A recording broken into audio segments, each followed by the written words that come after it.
4조 원이요? 하하하. 아니요, 됐습니다. 당신들에겐 팔 생각이 전혀 없습니다. 딴 데 가서 알아보십시오. 국제 정세가 긴박하게 돌아가고 있습니다. 트럼프 대통령이 덴마크에 던진 그린란드를 넘기라는 메시지, 진짜 의미를 읽으셨습니까? 미국의 이익 앞에선 국경도 동맹도 없다. 이제 힘 있는 놈이 다 가져가는 시대가 왔다는 선전포고였습니다. 이 살벌한 힘의 논리를 보고 누가 가장 먼저 웃었을까요? 바로 중국입니다. 옳지. 미국도 저러는데 우리도 대만 땅? 강대국들의 브레이크가 완전히 파열된 겁니다. 그런데 여기서 발등에 불이 떨어진 건 대만입니다. 믿었던 국제법도 미국의 방패도 사라진 절체절명의 상황. 대만은 생존을 위해 4조 원을 싸들고 급하게 한국을 찾아옵니다. 이제 우릴 지킬 건 당신네 무기뿐이야. 부르는 대로 줄 테니 제발 팔아만 줘. 누가 봐도 거절할 수 없는 역대급 잭팟. 그런데 충격적인 사실이 밝혀집니다. 한국이 단칼에 그 자리에서 이 제안을 걷어차 버린 겁니다. 대체 한국은 왜 눈앞에 4조 원을 포기했을까요? 대한민국이 잊지 못할 1983년의 악몽, 그리고 한국이 돈보다 지켜야 했던 단 하나의 이유. 지금 바로 시작합니다. 그 전에 잠깐 1초 만에 누를 수 있는 좋아요 버튼을 꾹 눌러주시면 영상 제작에 아주 큰 힘이 됩니다.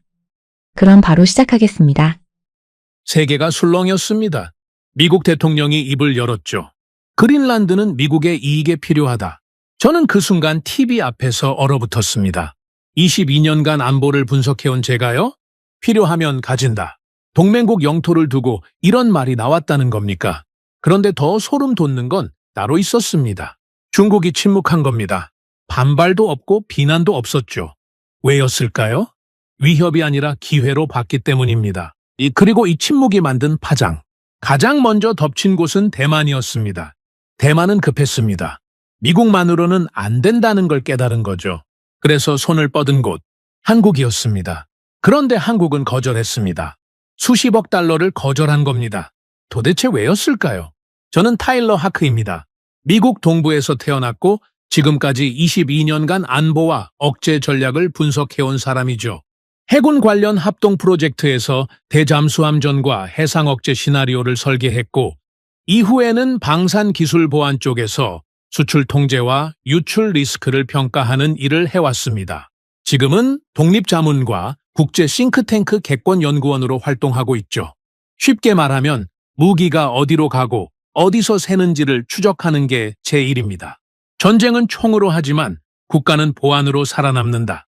이게 제가 22년간 배운 가장 중요한 교훈이었습니다. 그런 제가 최근 잠을 제대로 자지 못했습니다. 그린란드 발언 때문이었죠. 많은 사람들은 그냥 트럼프 대통령의 또 다른 돌발 발언이라고 생각했을 겁니다. 언론에서도 대부분 그렇게 다뤘고요. 하지만 저는 달랐습니다. 저는 그 한마디가 만들어낼 파장을 계산하기 시작했죠. 밤새 자료를 뒤졌습니다. 과거 사례들을 비교했고 각국의 반응을 분석했습니다. 그리고 결론에 도달했을 때 등골이 서늘해졌습니다. 이건 단순한 발언이 아니었습니다. 세계 질서의 균열이 시작된 신호였죠.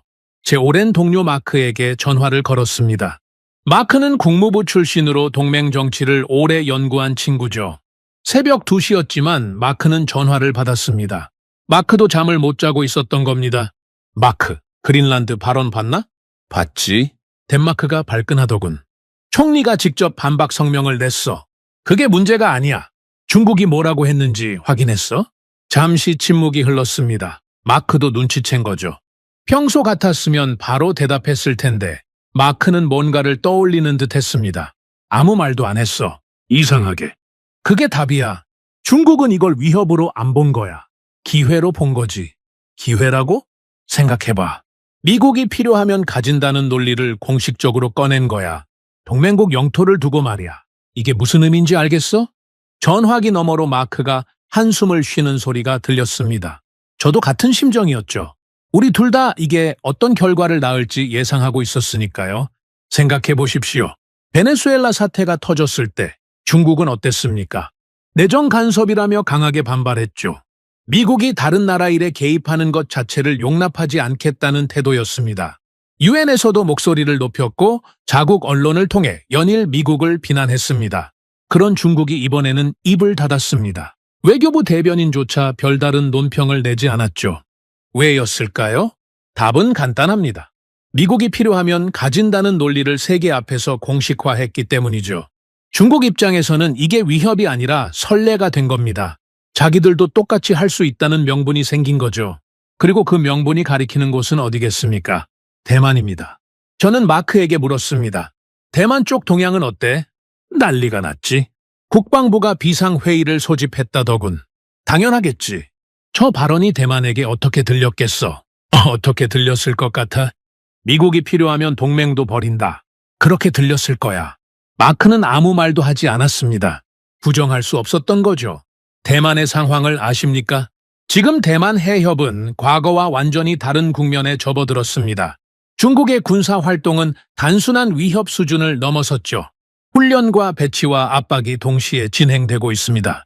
해상 경계선은 점점 밀려나고 있고 중국 함정들이 대만 코앞까지 들어오는 일이 일상이 되어버렸습니다.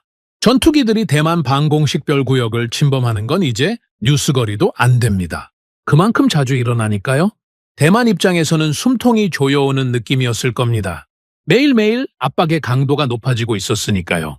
그런데 문제가 있었습니다. 미국 무기는 분명히 강력하지만 지금 대만에게 필요한 건 강력함만이 아니었거든요. 속도가 필요했습니다. 당장 배치할 수 있는 무기가 필요했죠. 하지만 미국 무기는 공급까지 시간이 오래 걸립니다. 계약을 체결하고 의회 승인을 받고 생산에 들어가고 인도까지 몇 년이 걸리는 과정이죠.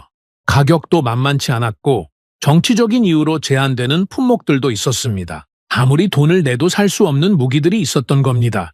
대만 내부에서 다른 목소리가 나오기 시작한 건 자연스러운 흐름이었습니다. 미국만 바라보고 있을 수 없다. 현실적인 대안이 필요하다. 미국 무기를 기다리다가 전쟁이 터지면 어떻게 하느냐. 이런 논의가 국방부 내부에서 오갔다고 합니다. 그 대안으로 떠오른 게 바로 한국 무기였습니다. 저도 한국 방산에 대해서는 익히 알고 있었습니다. 최근 몇 년간 한국 방산의 성장세는 눈부셨죠. 폴란드와 대규모 계약을 체결했고 호주와 협력을 논의하고 있었습니다. 사거리 약 300km에 달하는 다연장 로켓, 강력한 화력, 그러면서도 현실적인 가격, 무엇보다 생산 속도가 빠르고 즉각적인 전력화가 가능하다는 점이 매력적이었죠. 미국 무기가 최고급 스테이크라면 한국 무기는 빠르고 맛있고 가격도 합리적인 음식이었습니다. 대만 입장에서는 이보다 더 좋은 선택지를 찾기 어려웠을 겁니다. 대만 국방부 관계자와 연결된 한 소식통에게 연락을 취했습니다. 오래전부터 알고 지내던 사람이었죠. 그는 조심스럽게 입을 열었습니다. 한국 무기에 대한 논의가 내부적으로 있었던 건 사실입니다. 어느 정도 수준까지 갔습니까? 상당히 구체적이었죠. 품목도 특정됐고 규모도 논의됐습니다. 공식 접촉까지 갔습니까? 물밑에서 움직임이 있었죠. 상당히 적극적이었습니다. 대만 측에서 먼저 손을 내밀었고요. 그래서 어떻게 됐습니까? 잠시 침묵이 흘렀습니다. 그의 목소리가 낮아졌죠. 한국이 거절했습니다. 저는 처음에 제 귀를 의심했습니다. 거절이라고요? 수십억 달러 규모의 거래를 거절했다는 겁니까? 방산 수출국 입장에서 이건 상상하기 어려운 결정이었습니다. 팔아야 돈을 벌고 돈을 벌어야 더 좋은 무기를 개발할 수 있습니다. 그런데 한국은 수십억 달러를 테이블 위에 올려놓고도 고개를 저었다는 겁니다. 협상의 여지도 남기지 않았다고 합니다. 저는 그 이유를 파고들기 시작했습니다. 단순히 정치적인 이유였을까요? 중국 눈치를 본 걸까요? 하지만 그것만으로는 설명이 되지 않았습니다. 한국은 이미 폴란드, 호주, 사우디아라비아 등 여러 나라의 무기를 수출하고 있었으니까요. 중국 눈치만 봤다면 그런 수출도 하지 않았을 겁니다. 그런데 왜 유독 대만만 거절한 걸까요? 저는 다른 가능성을 검토하기 시작했습니다. 밤새 자료를 뒤졌죠. 대만 관련 기밀 유출 사건들, 군 내부 스파이 적발 기록들, 과거 무기 거래에서 발생한 문제들, 그리고 한 가지 사실에 주목하게 됐습니다. 대만군 내부의 보안 문제였습니다. 대만은 과거부터 반복적으로 스파이 문제에 시달려왔습니다. 군 내부에서 중국으로 정보가 유출되는 사건이 여러 차례 있었죠. 고위 장성이 중국과 내통한 혐의로 체포된 적도 있었고 정보기관 요원이 이중 간첩으로 밝혀진 사건도 있었습니다. 가장 충격적이었던 건 전투기 조종사가 최신의 전투기를 몰고 중국으로 귀순한 사건이었습니다. 대만 공군의 핵심 전력이 그대로 중국 손에 넘어간 거죠. 조종사 한 명의 결정으로 수천억 원짜리 기술이 적국에 넘어갔습니다. 그 사건 이후 전 세계 방산 수출국들의 기준이 바뀌었습니다. 질문이 달라진 겁니다. 예전에는 이렇게 물었죠. 이 무기가 얼마나 강력한가? 가격 대비 성능이 어떤가? 하지만 그 사건 이후에는 이렇게 묻기 시작했습니다. 이 무기가 끝까지 지켜질 수 있는가? 이 기술이 적의 손에 넘어갈 확률은 얼마인가? 미국도 이 기준을 적용하고 있습니다. 대만과 미국은 분명히 가까운 관계죠. 미국은 대만에 막대한 무기를 판매해왔습니다. 하지만 미국은 최신 스텔스 전투기를 대만에 제공하지 않습니다. 성능 문제가 아닙니다. 통제 문제죠. 그 기술이 유출됐을 때의 리스크를 감당할 수 없기 때문입니다. 스텔스 기술이 중국에 넘어가면 어떻게 됩니까? 미국의 공중 우위 전체가 흔들리는 겁니다. 그래서 미국은 선을 긋습니다. 동맹이라도 전략 균형을 무너뜨릴 가능성이 있으면 멈추는 거죠. 한국도 똑같은 계산을 한 겁니다. 아니 어쩌면 더 철저하게 계산했을지도 모릅니다. 한국은 과거에 직접 경험한 적이 있었거든요. 한국산 장갑차가 해외 전시 후 귀환하는 과정에서 홍콩 항구에 잠시 계류된 적이 있었습니다. 홍콩은 중국 권역이죠. 물리적인 접근만으로도 위험이 발생할 수 있다는 걸 그때 뼈저리게 느꼈을 겁니다. 무기가 잠시 머무는 것만으로도 정보가 셀 수 있습니다. 사진이 찍히고 구조가 분석되고 약점이 파악되죠. 무기는 한번 유출되면 끝입니다. 성능은 분석되고 전술은 무력화되며 기술 우위는 사라지죠. 그리고 그 무기는 더 이상 우리 것이 아니게 됩니다. 무기는 산다. 기술은 한번 세면 끝이다. 이게 한국의 계산이었던 거죠. 저는 마크에게 다시 전화를 걸었습니다. 한국이 대만 거래를 거절한 이유를 알겠어. 정치적 이유? 중국 눈치?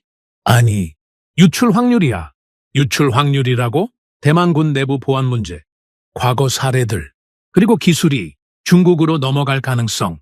한국은 그걸 계산한 거야. 성능이 전부면 대만은 이미 샀어야 했어. 하지만 한국은 성능 말고 다른 걸 본 거지. 마크가 잠시 생각하더니 말했습니다. 그렇다면 이건 단순한 거래 거절이 아니네. 마야, 이건 기준을 가진 국가의 선택이야. 한국은 돈보다 기술을 택한 거야. 근데 타일러, 그게 가능해? 방산업체들이 가만히 있겠어? 그게 바로 놀라운 점이야. 한국은 정부 차원에서 이 결정을 내린 거야. 당일 수익보다 장기 안보를 선택한 거지. 마크는 잠시 침묵하더니 낮은 목소리로 말했습니다. 그거 알아? 우리도 그렇게 해야 하는데 잘 안 되잖아. 저는 그날 밤 오래도록 생각에 잠겼습니다. 세계는 지금 필요하면 가진다는 논리가 힘을 얻는 방향으로 가고 있습니다. 강대국들은 자국 이익을 위해 주권마저 넘보고 있죠. 이런 시대에 돈이 되는 거래를 거절한다는 건 쉬운 결정이 아닙니다. 주주들의 압박도 있을 테고 정치권의 반발도 있을 겁니다. 왜 돈을 벌 기회를 걷어찼느냐고 따지는 사람들이 분명히 있었을 테니까요. 하지만 한국은 그 결정을 내렸습니다. 당위 수익보다 국가 핵심 기술을 선택한 거죠. 안보 기준을 지키는 쪽을 택한 겁니다. 저는 22년간 수많은 국가의 방산 정책을 분석해 왔습니다. 하지만 이렇게 명확하게 선을 긋는 국가는 드물었습니다. 대부분은 돈 앞에서 원칙이 흔들리거든요. 그런데 한국은 흔들리지 않았습니다. 강한 나라의 기준은 무기를 파는 게 아닙니다. 안 파는 겁니다. 팔 수 있는데도 안 파는 것. 그게 진짜 강한 나라의 증거죠. 그날 한국은 판매가 아니라 국격을 선택했습니다. 저는 문득 궁금해졌습니다.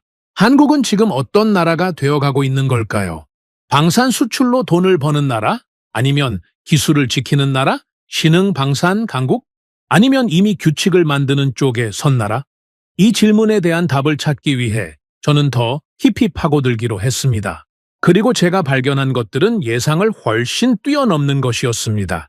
한국 방산의 진짜 정체.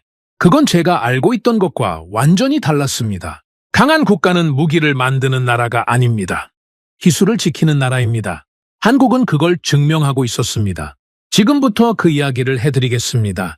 한국의 거절 소식을 접한 뒤 저는 한동안 다른 일에 집중할 수가 없었습니다.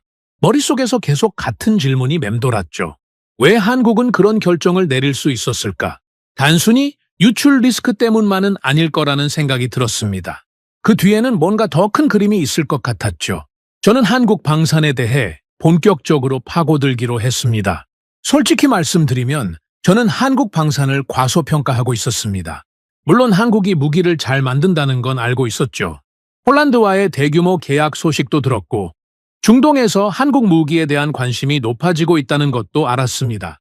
하지만 솔직히 그게 전부라고 생각했습니다. 가성비 좋은 무기를 빠르게 찍어내는 나라, 미국이나 유럽 무기를 살 여력이 안 되는 나라들이 선택하는 대안, 그 정도로 봤던 거죠. 그런데 자료를 파면 팔수록 제 생각이 틀렸다는 걸 깨닫게 됐습니다. 한국 방산은 제가 알던 것과 완전히 다른 존재였습니다. 마크에게 전화를 걸었습니다. 마크, 한국 방산 자료 좀 보내줄 수 있어? 최근 수출 현황이랑 계약 내용 말이야. 갑자기 왜 한국에 관심 생겼어? 대만 건 때문에 좀 파보고 있어. 그런데 파면 팔수록 이상해. 뭐가 이상한데? 한국이 생각보다 훨씬 크게 움직이고 있어. 근데 우리는 그걸 제대로 안 보고 있었던 것 같아. 마크가 웃으며 말했습니다. 타일러, 너 22년 동안 뭘 본 거야? 한국 방산이 뜨고 있다는 건 업계에서 다 아는 얘기잖아. 아니, 그게 아니야. 뜨고 있다는 건 알아. 근데 왜 뜨고 있는지 그 이유를 제대로 본 사람이 없다는 거야. 마크는 잠시 침묵했습니다. 제 말의 의미를 곱씹는 것 같았죠. 알았어. 자료 보내줄게. 근데 타일러, 뭘 찾으려는 거야? 한국이 단순한 방산 수출국인지 아니면 뭔가 다른 존재인지 그걸 알고 싶어. 며칠 뒤 마크가 보내준 자료와 제가 직접 수집한 정보들을 펼쳐놓고 분석을 시작했습니다. 그리고 놀라운 사실들을 발견하기 시작했죠. 세계 방산 시장은 지금 조용하지만 거대한 변화를 겪고 있었습니다. 기존의 질서가 흔들리고 있었죠. 오랫동안 방산 시장은 몇몇 강대국들이 지배해왔습니다. 미국, 러시아, 프랑스, 영국, 독일, 이들이 만든 무기가 세계 곳곳으로 퍼져나갔죠. 가격은 비쌌지만 선택의 여지가 없었습니다. 최고의 무기를 원하면 이들에게서 사야 했으니까요. 하지만 문제가 생기기 시작했습니다. 공급이 수요를 따라가지 못하게 된 겁니다. 미국 무기를 사려면 몇 년을 기다려야 했습니다. 계약을 체결하고 의회 승인을 받고 생산 라인에 올리고 품질 검사를 거치고 이 모든 과정이 끝나야 비로소 무기를 받을 수 있었죠. 급한 나라들은 기다리다 지쳤습니다. 러시아는 또 다른 문제가 있었습니다. 우크라이나 전쟁 이후 러시아 무기에 대한 신뢰가 바닥으로 떨어졌죠. 실전에서 러시아 무기의 한계가 여실히 드러났으니까요. 게다가 러시아 자체가 전쟁에 무기를 쏟아붓느라 수출할 여력이 없어졌습니다. 유럽 국가들도 마찬가지였습니다. 생산 능력이 수요를 감당하지 못했죠. 냉전이 끝난 뒤 방산 산업을 대폭 축소했던 게 발목을 잡았습니다. 갑자기 수요가 폭증하니까 공장을 다시 돌리려 해도 시간이 걸렸죠. 이 틈새를 파고든 게 한국이었습니다. 저는 한국 방산의 성장 곡선을 그래프로 그려봤습니다. 눈이 휘둥그레졌죠. 이건 성장이 아니라 폭발이었습니다. 수출액이 수직 상승하고 있었고 계약 건수도 급증하고 있었습니다. 그것도 아무 나라나 상대로 한 게 아니었습니다. 폴란드, 호주, 사우디아라비아, 아랍에미리트, 노르웨이. 이들은 미국 무기를 살 돈이 없어서 한국을 선택한 게 아니었습니다. 미국의 동맹국들이었고 충분한 국방 예산을 가진 나라들이었죠. 왜 이들이 한국을 선택했을까요? 저는 그 이유를 찾기 위해 실제 계약 사례들을 분석하기 시작했습니다. 폴란드 사례가 가장 눈에 띄었습니다. 폴란드는 러시아와 국경을 맞대고 있는 나라죠. 우크라이나 전쟁이 터지면서 폴란드의 위기감은 극에 달했습니다. 당장 전력을 강화해야 했죠. 하지만 미국이나 독일 무기를 기다릴 시간이 없었습니다. 그때 폴란드가 선택한 게 한국이었습니다. 한국은 폴란드의 요구에 놀라운 속도로 응답했습니다.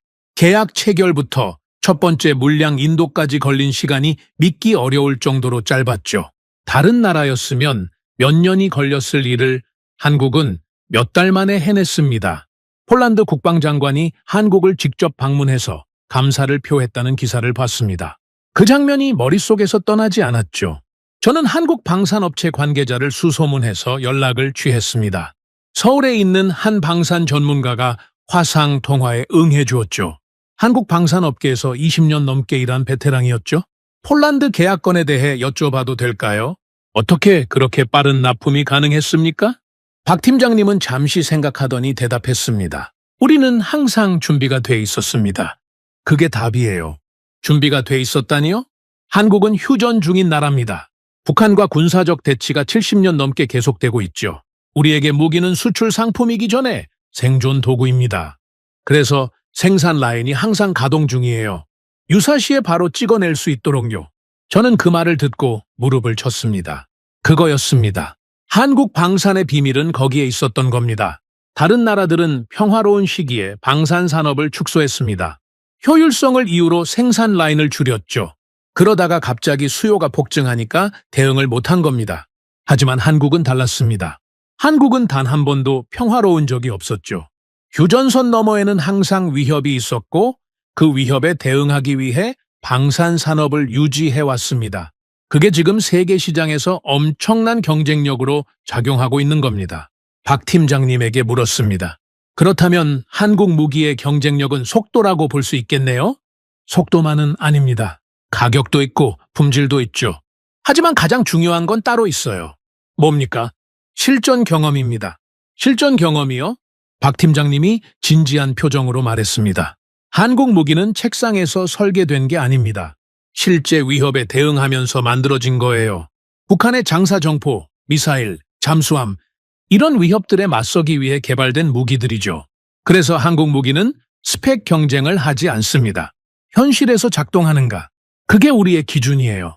저는 그 말을 메모했습니다. 현실에서 작동하는가? 이게 한국 방산의 철학이었던 겁니다. 생각해보면 당연한 얘기였습니다. 전쟁은 스펙으로 하는 게 아니니까요. 아무리 종이 위에서 뛰어난 무기라도 실전에서 작동하지 않으면 쓸모가 없습니다. 그리고 실전에서 작동하는지 확인하는 가장 확실한 방법은 실제 위협 속에서 테스트하는 거죠. 한국은 그걸 70년 넘게 해온 겁니다. 마크에게 전화를 걸었습니다. 마크, 한국 방산에 대해 새로운 걸 알게 됐어. 뭔데? 한국 무기가 잘 팔리는 이유. 그게 단순히 가격이나 속도 때문만이 아니야. 그럼 뭔데? 실전 기반 설계야. 한국은 70년 넘게 실제 위협과 대치해왔어. 그 경험이 무기에 녹아 있는 거지. 마크가 잠시 생각하더니 말했습니다. 그러고 보니 그렇네. 한국은 휴전 중인 나라잖아. 북한이랑 마야. 그래서 한국 무기는 이론이 아니라 현실에서 출발한 거야. 실제로 북한 위협에 대응하기 위해 만든 무기들이 지금 세계 시장에서 팔리고 있는 거지. 그건 다른 나라들이 따라하기 어려운 경쟁력이네. 바로 그거야. 평화로운 나라에서는 절대 만들 수 없는 무기들이야. 저는 분석을 계속했습니다. 한국 방산의 또 다른 특징이 눈에 들어왔죠. 바로 공급 안정성이었습니다. 무기를 사는 나라 입장에서 가장 두려운 건 뭘까요? 무기 자체의 성능이 아닙니다. 공급이 끊기는 겁니다. 아무리 좋은 무기를 갖고 있어도 부품이 안 오면 쓸모가 없죠. 탄약이 떨어지면 고철 덩어리가 되는 겁니다. 미국 무기를 쓰는 나라들은 이 문제를 항상 걱정합니다. 미국이 정치적인 이유로 공급을 중단할 수 있기 때문이죠. 실제로 그런 사례가 여러 번 있었습니다. 미국 정부가 마음에 안 들면 부품 공급을 끊어버리는 거죠. 무기를 인질로 삼는 겁니다. 한국은 달랐습니다. 한국은 정치적인 이유로 공급을 끊는 일이 거의 없었죠. 계약을 체결하면 끝까지 책임지는 태도를 보여왔습니다. 이게 구매국들에게는 엄청난 매력이었습니다. 박 팀장님에게 이 부분에 대해서도 물었습니다. 한국은 정치적인 이유로 무기 공급을 끊은 적이 있습니까? 제가 아는 한 없습니다. 우리는 계약을 신성하게 여기죠. 그게 의도된 전략입니까? 전략이라기보다는 철학이에요. 우리도 당해봤거든요. 당해봤다니요? 과거에 미국한테 무기 공급이 끊긴 적이 있습니다. 정치적인 이유로요. 그때 우리가 얼마나 당황했는지 몰라요. 그 경험이 있어서 우리는 절대 그런 짓을 안 하는 거죠. 무기를 파는 건 단순한 거래가 아닙니다. 신뢰를 파는 거예요. 저는 그 말에서 한국 방산의 본질을 봤습니다. 신뢰. 그게 한국 방산의 진짜 경쟁력이었던 겁니다. 세계 방산 시장에서 한국의 위치가 달라지고 있다는 걸 느꼈습니다. 한국은 더 이상 미국 무기의 저렴한 대안이 아니었습니다. 한국은 그 자체로 하나의 기준이 되어가고 있었죠. 동유럽 국가들이 한국을 선택한 건 돈이 없어서가 아니었습니다. 지금 당장 필요하니까, 믿을 수 있으니까, 끝까지 책임지니까. 그래서 한국을 선택한 겁니다. 중동 국가들도 마찬가지였습니다. 사우디아라비아나 아랍에미리트는 돈이 없는 나라가 아니죠. 미국 최신 무기를 얼마든지 살 수 있는 나라들입니다. 그런데 왜 한국 무기를 사겠다고 나섰을까요? 한국 무기가 그만큼 매력적이었기 때문입니다. 성능도 좋고 가격도 합리적이고 무엇보다 공급이 안정적이니까요. 저는 이 흐름을 보면서 한 가지 결론에 도달했습니다. 이건 유행이 아니다. 질서의 이동이다. 마크에게 말했습니다. 마크, 내 생각에 우리가 뭔가 큰 걸 놓치고 있었던 것 같아. 뭘 놓쳤는데? 한국 방산의 부상이 단순한 시장 점유율 변화가 아니라는 거야. 이건 세계 방산 질서 자체가 바뀌고 있다는 신호야. 무슨 말이야? 지금까지는 미국이 정점에 있고 다른 나라들은 그 아래에서 대안 역할을 했잖아. 근데 한국은 대안이 아니야. 한국은 새로운 기준을 만들고 있어. 새로운 기준. 최고 성능이 아니라 현실에서 작동하는 무기. 비싼 가격이 아니라 합리적인 가격. 느린 공급이 아니라 빠른 전력화. 이게 새로운 기준이야. 그리고 한국이 그 기준을 세우고 있는 거지. 마크는 한참 동안 말이 없었습니다. 그리고 천천히 말했죠. 그렇다면 대만 거는 더 의미가 크네. 무슨 말이야? 한국이 대만을 거절한 건 단순히 유출을 우려해서가 아닐 수도 있다는 거야. 한국은 지금 방산 강국으로 올라서고 있잖아. 그 위치에서 기준을 지키려고 한 거 아닐까? 저는 마크의 말에 고개를 끄덕였습니다.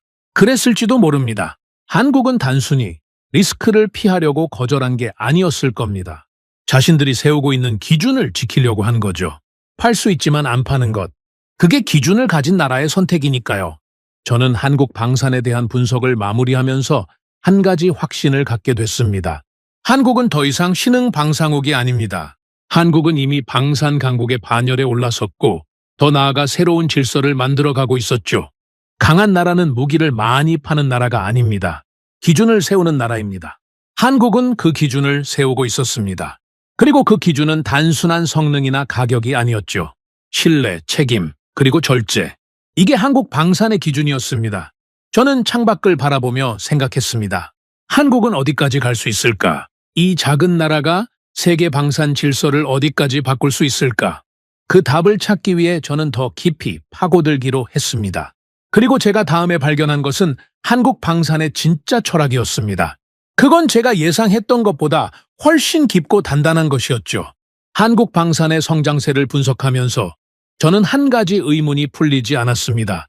속도와 가격과 신뢰. 이것만으로 한국 방산의 성공을 설명할 수 있을까요? 분명히 중요한 요소들이었지만 뭔가 빠진 것 같았습니다. 한국 무기가 선택받는 진짜 이유, 그 핵심에 다가가지 못한 느낌이었죠. 저는 더 깊이 파고들기로 했습니다. 한국 무기의 설계 철학, 그게 궁금했습니다. 무기를 어떤 기준으로 만드는가? 이게 그 나라 방산의 본질을 보여주니까요. 서울에 있는 방산 전문가에게 다시 연락을 취했습니다. 이번에는 직접 만나기로 했죠. 화상통화로는 한계가 있었습니다. 눈을 보면서 이야기해야 진짜 속내를 알 수 있으니까요. 서울에 도착한 건 이른 아침이었습니다. 호텔에 짐을 풀고 바로 약속 장소로 향했죠. 강남의 한 호텔 라운지에서 박 팀장님을 만났습니다. 한국 방산업계에서 20년 넘게 일한 베테랑이었죠. 그는 생각보다 젊어 보였습니다. 하지만 눈빛은 날카로웠습니다. 오랜 세월 이 업계에서 살아남은 사람의 눈이었죠. 멀리서 오셨네요. 한국 방산에 그렇게 관심이 크십니까? 솔직히 말씀드리면 최근에 관심이 생겼습니다. 대만건 때문에요? 박 팀장님의 표정이 살짝 굳었습니다. 민감한 주제라는 걸 알고 있었죠. 대만건은 제가 말씀드릴 수 있는 게 많지 않습니다. 알고 있습니다. 그 건 자체보다는 한국 방산의 철학이 궁금합니다. 왜 한국 무기가 세계 시장에서 선택받고 있는지 그 근본적인 이유를 알고 싶어요. 박 팀장님이 커피를 한 모금 마시며 저를 바라봤습니다. 제 의도를 파악하려는 것 같았죠. 근본적인 이유라. 그건 간단하면서도 복잡한 질문이네요. 어떤 의미입니까? 한국 무기가 왜 잘 팔리는? 이 질문에 대한 답은 여러 가지가 있습니다. 가격, 속도, 품질, 신뢰. 다 맞는 말이에요. 하지만 진짜 이유는 따로 있습니다. 저는 메모장을 꺼내며 물었습니다. 뭡니까? 우리는 전쟁을 압니다. 그 한마디에 저는 펜을 멈췄습니다. 전쟁을 안다. 단순한 말 같았지만 그 안에 담긴 무게가 느껴졌죠. 조금 더 설명해 주시겠습니까? 박 팀장님이 창밖을 바라보며 말했습니다. 미국이나 유럽 무기들은 대부분 이론에서 출발합니다. 최고의 기술, 최고의 성능, 종이 위에서 완벽한 무기를 설계하죠. 물론 그것도 대단한 겁니다. 하지만 우리는 다릅니다. 우리 무기는 현실에서 출발해요. 현실이라면 휴전선입니다. 북한입니다. 70년 넘게 우리 코앞에 있는 위협이죠. 우리는 그 위협에 대응하기 위해 무기를 만들어 왔습니다. 이론이 아니라 생존을 위해서요. 저는 고개를 끄덕였습니다. 이 장에서 제가 분석한 내용과 일치했죠. 하지만 박 팀장님의 설명은 거기서 끝나지 않았습니다. 그래서 우리 무기는 스펙 경쟁을 하지 않습니다. 스펙 경쟁을 하지 않는다고요? 네. 세계 방산 시장을 보면 스펙 경쟁이 치열합니다. 사거리가 몇 킬로미터냐, 속도가 마하 몇이냐, 관통력이 얼마냐, 숫자로 경쟁하죠. 하지만 우리는 다른 질문을 합니다. 어떤 질문입니까? 박 팀장님이 저를 똑바로 바라보며 말했습니다. 이 무기가 실전에서 살아남을 수 있는가? 이게 우리의 질문입니다. 저는 그 말의 의미를 곱씹었습니다. 실전에서 살아남을 수 있는가? 이건 스펙과는 완전히 다른 기준이었죠. 구체적으로 어떤 차이가 있습니까? 박 팀장님이 냅킨에 그림을 그리기 시작했습니다. 예를 들어볼게요. 전차를 만든다고 칩시다. 스펙 경쟁을 하는 나라들은 어떻게 할까요? 장갑을 더 두껍게 만들고 포의 구경을 더 크게 하고 엔진 출력을 더 높이죠. 종이 위에서는 완벽해 보입니다. 그게 문제가 있습니까? 실전에서는 다릅니다. 장갑이 두꺼우면 무거워지죠. 무거우면 기동성이 떨어집니다. 진흙탕에서 빠지고 다리를 못 건너고 연료 소모가 커집니다. 포 구경이 크면 탄약이 무거워지죠. 병사들이 장전하다가 지칩니다. 전투 지속 시간이 짧아지는 겁니다. 저는 메모를 하면서 들었습니다. 박 팀장님의 설명은 계속됐죠. 우리는 그런 것들을 압니다. 왜냐하면 실제로 북한과 대치하면서 겪어봤으니까요. 이론대로 되지 않는 것들, 현장에서 발생하는 예상치 못한 문제들, 그걸 우리는 70년 넘게 경험해 왔습니다. 그래서 한국 무기는 어떻게 다릅니까? 우리는 최고 성능이 아니라 최적 성능을 추구합니다. 상황에 맞는 성능이요. 장갑은 필요한 만큼만 두껍게, 포는 효율적으로 운용할 수 있는 구경으로, 엔진은 연료 효율과 기동성의 균형을 맞춰서 이렇게 만듭니다. 하지만 그러면 스펙 경쟁에서 밀리지 않습니까? 박 팀장님이 웃으며 말했습니다. 종이 위에서는 밀리죠. 하지만 실전에서는 이깁니다. 전쟁은 스펙으로 하는 게 아니니까요. 저는 그 말에 깊은 인상을 받았습니다. 전쟁은 스펙으로 하는 게 아니다. 이게 한국방산의 철학이었던 겁니다. 박 팀장님의 설명은 계속됐습니다. 또 하나 중요한 게 있습니다. 유지보수예요. 유지보수요? 네.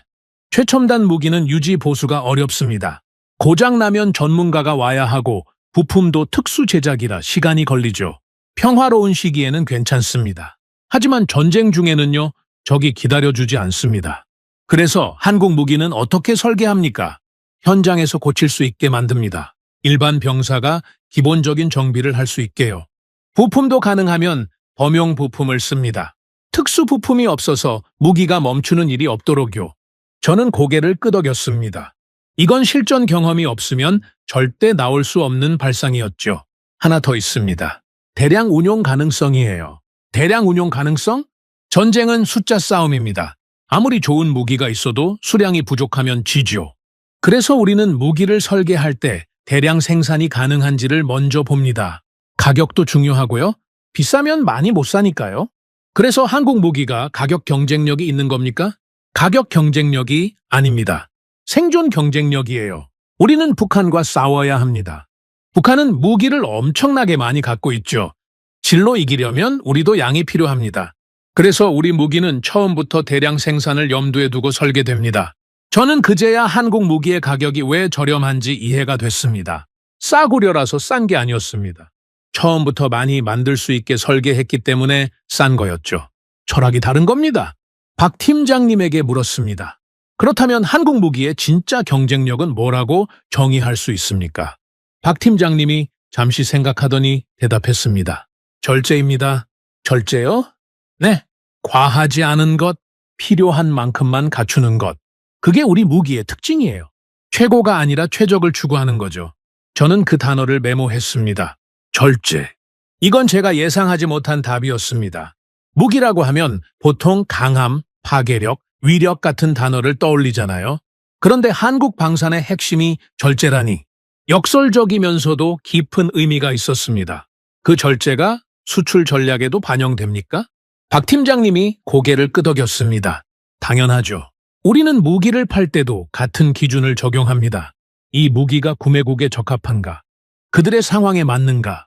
그걸 먼저 봅니다. 다른 나라들은 그렇게 안 합니까? 대부분은 안 하죠. 팔 수 있으면 팔아요. 최신 무기를 사겠다고 하면 기꺼이 팝니다.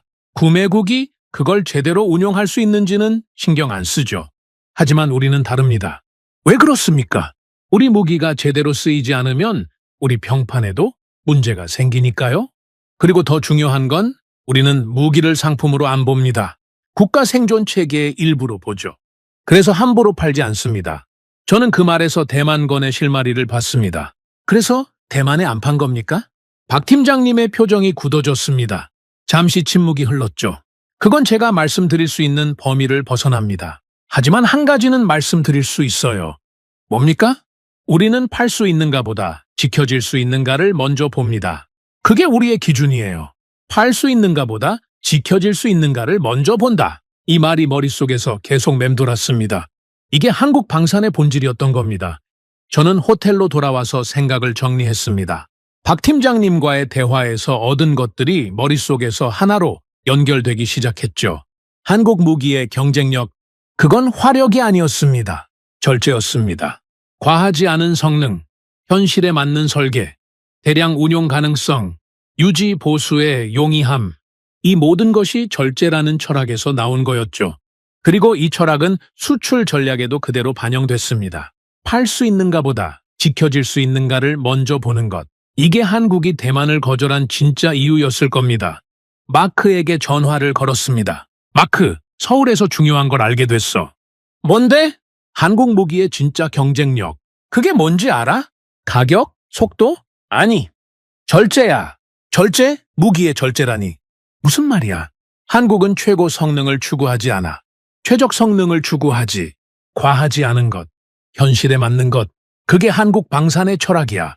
마크가 잠시 생각하더니 말했습니다. 그거 역설적이네. 무기인데 절제라니. 그래서 더 강한 거야. 실전에서는 과한 무기가 문제가 되거든. 무겁고 비싸고 고장나면 고치기 어렵고. 한국은 그걸 알아. 70년 넘게 실제 위협과 대치하면서 배운 거지. 그렇다면 한국은 단순한 방산 수출국이 아니네. 마야. 한국은 전쟁을 아는 나라야. 그게 한국 방산의 진짜 정체야. 전화를 끊고 저는 창밖을 바라봤습니다. 서울의 야경이 눈에 들어왔죠. 이 도시는 휴전선에서 불과 수십 킬로미터 떨어진 곳에 있습니다. 매일 위협 속에서 살아가는 도시죠. 그런데도 이렇게 번화하고 평화로워 보였습니다. 저는 생각했습니다. 이 평화가 그냥 주어진 게 아니라는 걸, 70년 넘게 위협에 대응하면서 지켜낸 평화라는 걸. 그리고 그 과정에서 한국은 세계 어느 나라도 갖지 못한 경험을 축적했습니다. 실전 경험, 생존 본능, 그리고 절제의 철학. 한국 방산의 경쟁력은 공장에서 나오는 게 아니었습니다. 70년의 역사에서 나오는 거였죠. 이건 다른 나라들이 절대 따라할 수 없는 경쟁력이었습니다. 저는 분석 보고서를 정리하면서 한 가지 결론을 내렸습니다. 한국 무기가 선택받는 진짜 이유, 그건 성능이 아니었습니다. 전쟁을 아는 설계였습니다. 현실에서 출발한 철학이었습니다. 그리고 그 철학의 핵심은 절제였죠. 강한 무기는 많습니다. 하지만 절제할 줄 아는 무기는 드뭅니다. 한국은 그 드문 나라였습니다. 그리고 바로 그 점이 한국을 다른 방산 수출국들과 구별 짓는 거였죠. 저는 다음 날 아침 일찍 일어나서 추가 자료를 검토했습니다. 한국 방산의 철학을 이해했으니 이제 그 철학이 실제로 어떻게 적용되는지 더 깊이 파고들어야 했죠. 특히 대만건과 관련해서 한국이 내린 결정의 배경을 더 명확하게 이해하고 싶었습니다. 한국은 왜 그 많은 돈을 거절했을까? 단순히 유출이 두려워서? 아니면 더 큰 그림이 있는 걸까? 저는 그 답을 찾기 위해 더 깊이 들어가기로 했습니다. 그리고 제가 다음에 발견한 것은 한국만의 문제가 아니었습니다. 미국도 강대국들도 같은 선 앞에 서 있었죠. 그 선을 넘느냐 마느냐, 그게 국가의 격을 결정짓는 거였습니다. 서울에서 돌아온 뒤 저는 대만 상황을 더 깊이 분석하기 시작했습니다. 한국이 왜 거절했는지는 어느 정도 이해가 됐죠. 하지만 반대쪽도 봐야 했습니다. 대만은 왜 그토록 한국에 매달렸을까? 미국이라는 든든한 후원자가 있는데 왜 굳이 한국을 찾았을까? 그 다급함의 실체가 궁금했습니다. 마크에게 전화를 걸었습니다. 마크, 대만 쪽 소식통 있어? 현지 분위기를 좀 알고 싶어. 왜? 한국 방산 분석은 끝난 거 아니야? 아니, 이제 시작이야. 한국이 왜 거절했는지는 알겠어. 근데 대만이 왜 그렇게 급했는지를 모르겠어. 그걸 알아야 전체 그림이 보일 것 같아. 마크가 잠시 생각하더니 말했습니다. 타이베이에 아는 사람이 있긴 해. 전직 국방부 자문이었던 친구야. 연결해 줄까? 부탁해. 며칠 뒤 저는 화상 통화로 대만의 전직 국방 자문관을 만났습니다. 그는 현재는 민간 싱크탱크에서 일하고 있었죠. 보안 문제로 이름은 밝히지 않기로 했습니다. 그냥 천자문관님이라고 부르기로 했죠. 하크 씨, 마크한테 얘기 들었습니다. 한국 방산에 관심이 있으시다고요. 네. 정확히는 대만이 왜 한국 무기에 그렇게 관심을 가졌는지가 궁금합니다. 천자문관님의 표정이 어두워졌습니다. 잠시 침묵이 흐른 뒤 그가 입을 열었죠. 솔직하게 말씀드릴게요. 우리는 급합니다. 정말 급해요. 어느 정도입니까? 시간이 없습니다. 그게 전부예요. 저는 그 말의 무게를 느꼈습니다. 시간이 없다. 이 한마디에 대만의 모든 고민이 담겨 있었죠. 천자문관님이 설명을 이어갔습니다. 지금 대만 해협 상황이 어떤지 아십니까? 중국의 군사활동은 이제 단순한 위협이 아닙니다. 훈련과 배치와 압박이 동시에 진행되고 있어요. 예전에는 가끔 군사훈련을 하면 우리가 긴장했죠. 지금은 매일이 긴장입니다. 중국 함정이 우리 코앞까지 들어오는 게 일상이 됐어요. 그 정도입니까? 더 심합니다. 해상 경계선이 점점 밀려나고 있어요. 우리가 지켜야 할 구간은 넓은데 전력은 부족하죠. 중국은 계속 밀어붙이고 우리는 계속 밀려나고 있습니다. 저는 지도를 펼쳐놓고 대만 해협을 봤습니다. 좁은 해협 하나를 사이에 두고 중국과 대만이 마주 보고 있었죠. 중국 본토에서 대만까지 가장 가까운 거리는 불과 130km 정도입니다. 서울에서 대전까지 거리보다 짧죠. 이 좁은 바다가 대만의 생명줄인 겁니다. 미국 무기로는 안 됩니까? 천자문관님이 한숨을 쉬었습니다. 미국 무기가 나쁘다는 게 아닙니다. 최고죠. 문제는 시간이에요. 시간이요? 미국 무기를 사려면 얼마나 걸리는지 아십니까? 계약 체결부터 시작해서 의회 승인받고 생산 라인에 올리고 품질 검사하고 운송하고 이 모든 과정이 끝나야 우리 손에 들어옵니다. 짧으면 3년, 길면 5년 이상 걸려요. 그렇게 오래 걸립니까? 네. 그리고 그 시간 동안 중국은 가만히 있지 않죠. 우리가 무기를 기다리는 동안 중국은 계속 전력을 강화합니다. 격차가 벌어지는 거예요. 아무리 좋은 무기를 주문해도 도착했을 때는 이미 상황이 바뀌어 있을 수 있습니다. 저는 그 말을 듣고 고개를 끄덕였습니다. 이해가 됐죠. 대만의 문제는 무기의 성능이 아니었습니다. 시간이었습니다. 지금 당장 필요한데 미국 무기는 너무 오래 걸리는 거였죠. 가격 문제도 있습니까? 당연하죠. 미국 무기는 비쌉니다. 우리 국방 예산으로 감당하기 버거운 수준이에요. 물론 안보가 걸린 문제니까 돈을 아끼면 안 되죠. 하지만 현실적으로 한계가 있습니다. 비싼 무기를 조금 사느냐, 합리적인 가격의 무기를 많이 사느냐, 이 선택 앞에서 우리는 고민할 수밖에 없었어요. 그래서 한국을 봤군요. 천자문관님이 고개를 끄덕였습니다. 한국 무기는 우리에게 완벽한 해답처럼 보였습니다. 성능은 충분하고 가격은 합리적이고 무엇보다 빠르게 받을 수 있으니까요. 한국은 생산 라인이 항상 가동 중이잖아요. 주문하면 몇 달 안에 받을 수 있다는 얘기를 들었습니다. 몇 달이요? 미국은 몇 년 걸리는데? 그래서 우리가 흥분한 거예요. 지금 당장 필요한 무기를 지금 당장 받을 수 있다. 이게 얼마나 매력적인지 아십니까? 저는 천자문관님의 말에서 대만의 절박함을 느꼈습니다. 이건 단순한 쇼핑이 아니었습니다. 생존의 문제였죠. 구체적으로 어떤 무기에 관심이 있었습니까? 천자문관님이 조심스럽게 말했습니다. 세부 사항은 말씀드리기 어렵습니다. 하지만 대략적으로 말씀드리면 해상 방어에 필요한 무기들이었어요. 다연 장로켓 같은 것들이요. 사거리가 길고 화력이 강하고 대량 운용이 가능한 무기들, 중국 함정들이 접근하는 걸 막을 수 있는 무기들이죠. 한국의 다연장 로켓이면 사거리가 300km 정도 되죠? 네, 대만 해협 폭이 130km 정도입니다. 300km 사거리면 중국 본토 해안까지 닿아요? 이게 얼마나 중요한지 아시겠습니까? 중국 함정이 출항하기도 전에 타격할 수 있다는 뜻입니다. 저는 그제야 대만이 왜 한국 무기에 그토록 집착했는지 이해가 됐습니다. 단순히 가성비 때문이 아니었습니다.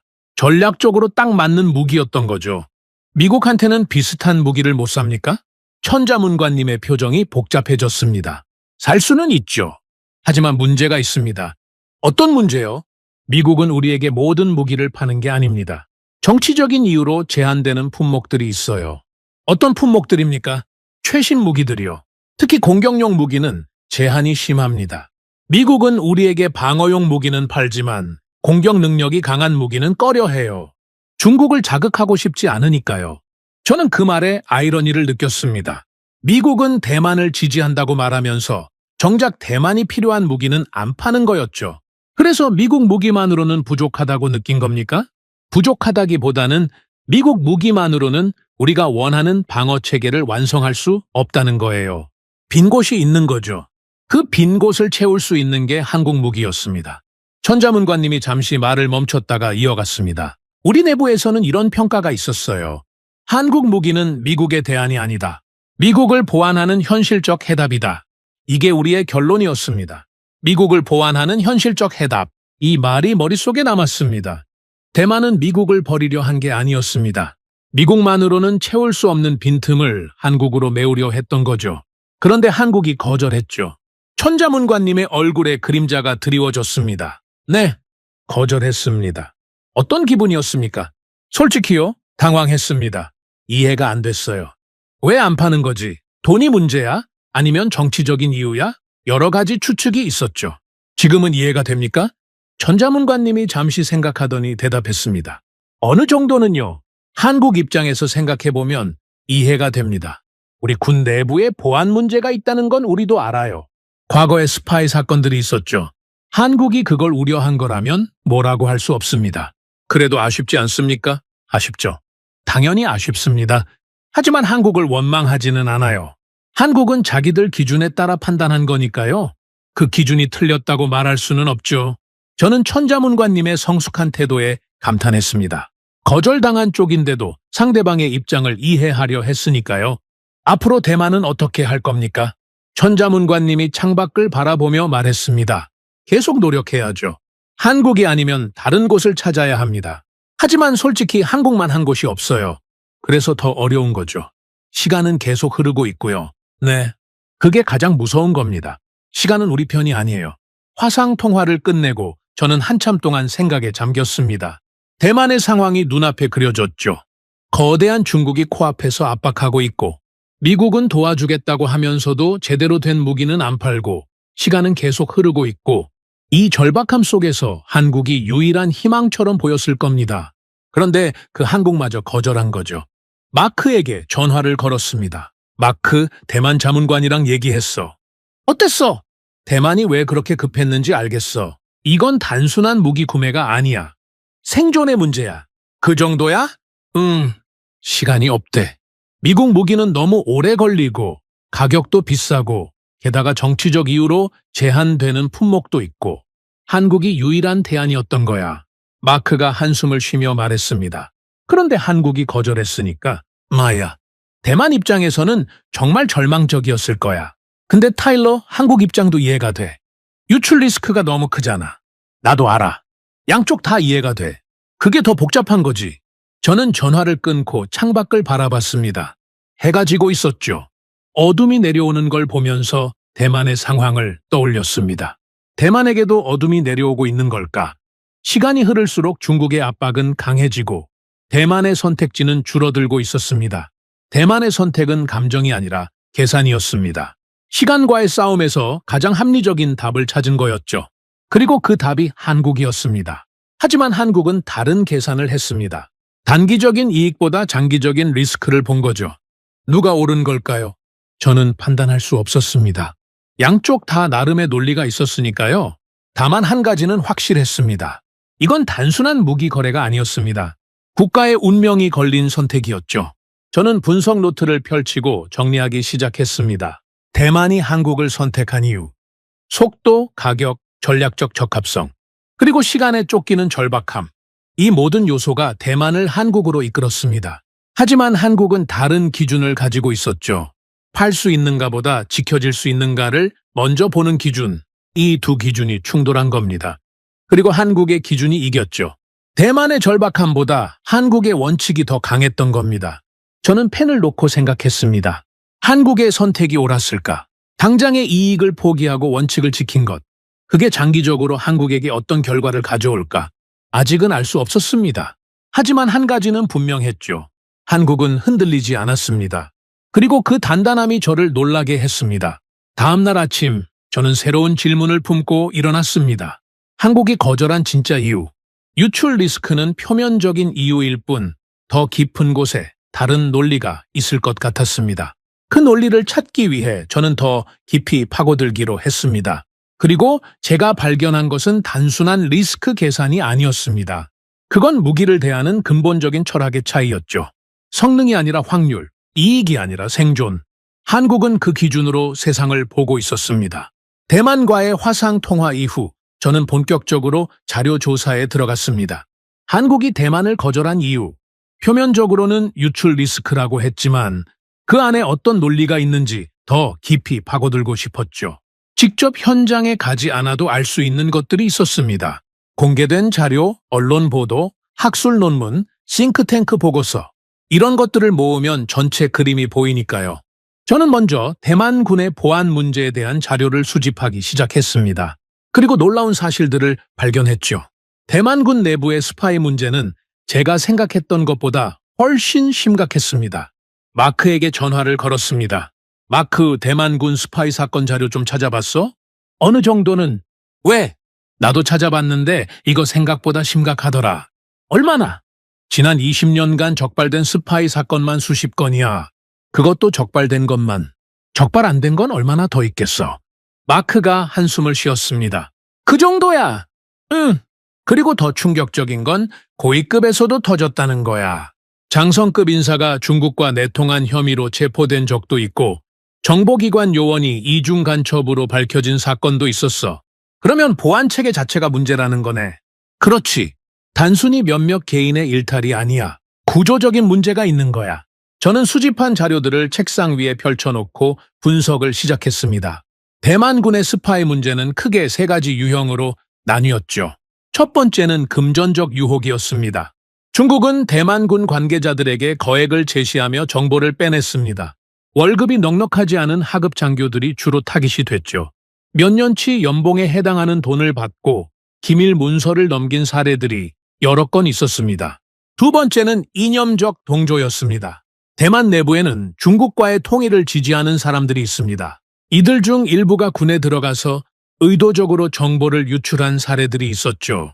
이건 돈으로 매수한 게 아니라 신념에 따른 행동이라 더 적발하기 어려웠습니다. 세 번째는 가장 충격적이었습니다. 귀순이었죠. 저는 과거 기록들을 뒤지다가 한 사건에 눈이 멈췄습니다. 대만 공군 조종사가 최신의 전투기를 몰고 중국으로 날아간 사건이었습니다. 이건 단순한 정보 유출이 아니었습니다. 무기 자체가 통째로 넘어간 거였죠. 그 전투기는 당시 대만 공군의 핵심 전력이었습니다. 미국 기술이 들어간 첨단 기체였죠. 조종사 한 명의 결정으로 그 모든 기술이 중국 손에 넘어갔습니다. 중국은 그 전투기를 분해해서 분석했을 겁니다. 엔진 구조, 항공 전자 장비, 레이더 시스템, 모든 걸 파악했겠죠. 이 사건은 전 세계 방산업계에 충격을 줬습니다. 그리고 무기 수출의 기준을 바꿔놓았죠. 저는 이 사건에 대한 분석 보고서들을 찾아 읽었습니다. 미국 국방부 산하 연구소에서 나온 보고서가 있었죠. 그 보고서의 핵심 내용은 이랬습니다. 무기 수출의 기준을 재정립해야 한다. 성능이나 가격보다 중요한 것은 그 무기가 끝까지 통제될 수 있는가이다. 수출 대상국의 보안 환경을 면밀히 평가해야 하며 유출 가능성이 높은 국가에는 핵심 기술이 담긴 무기를 제공해서는 안 된다. 이 보고서가 나온 이후 미국의 무기 수출 정책이 바뀌기 시작했습니다. 단순히 동맹국이라고 해서 모든 무기를 파는 게 아니라 그 나라의 보안 환경을 먼저 평가하게 된 거죠.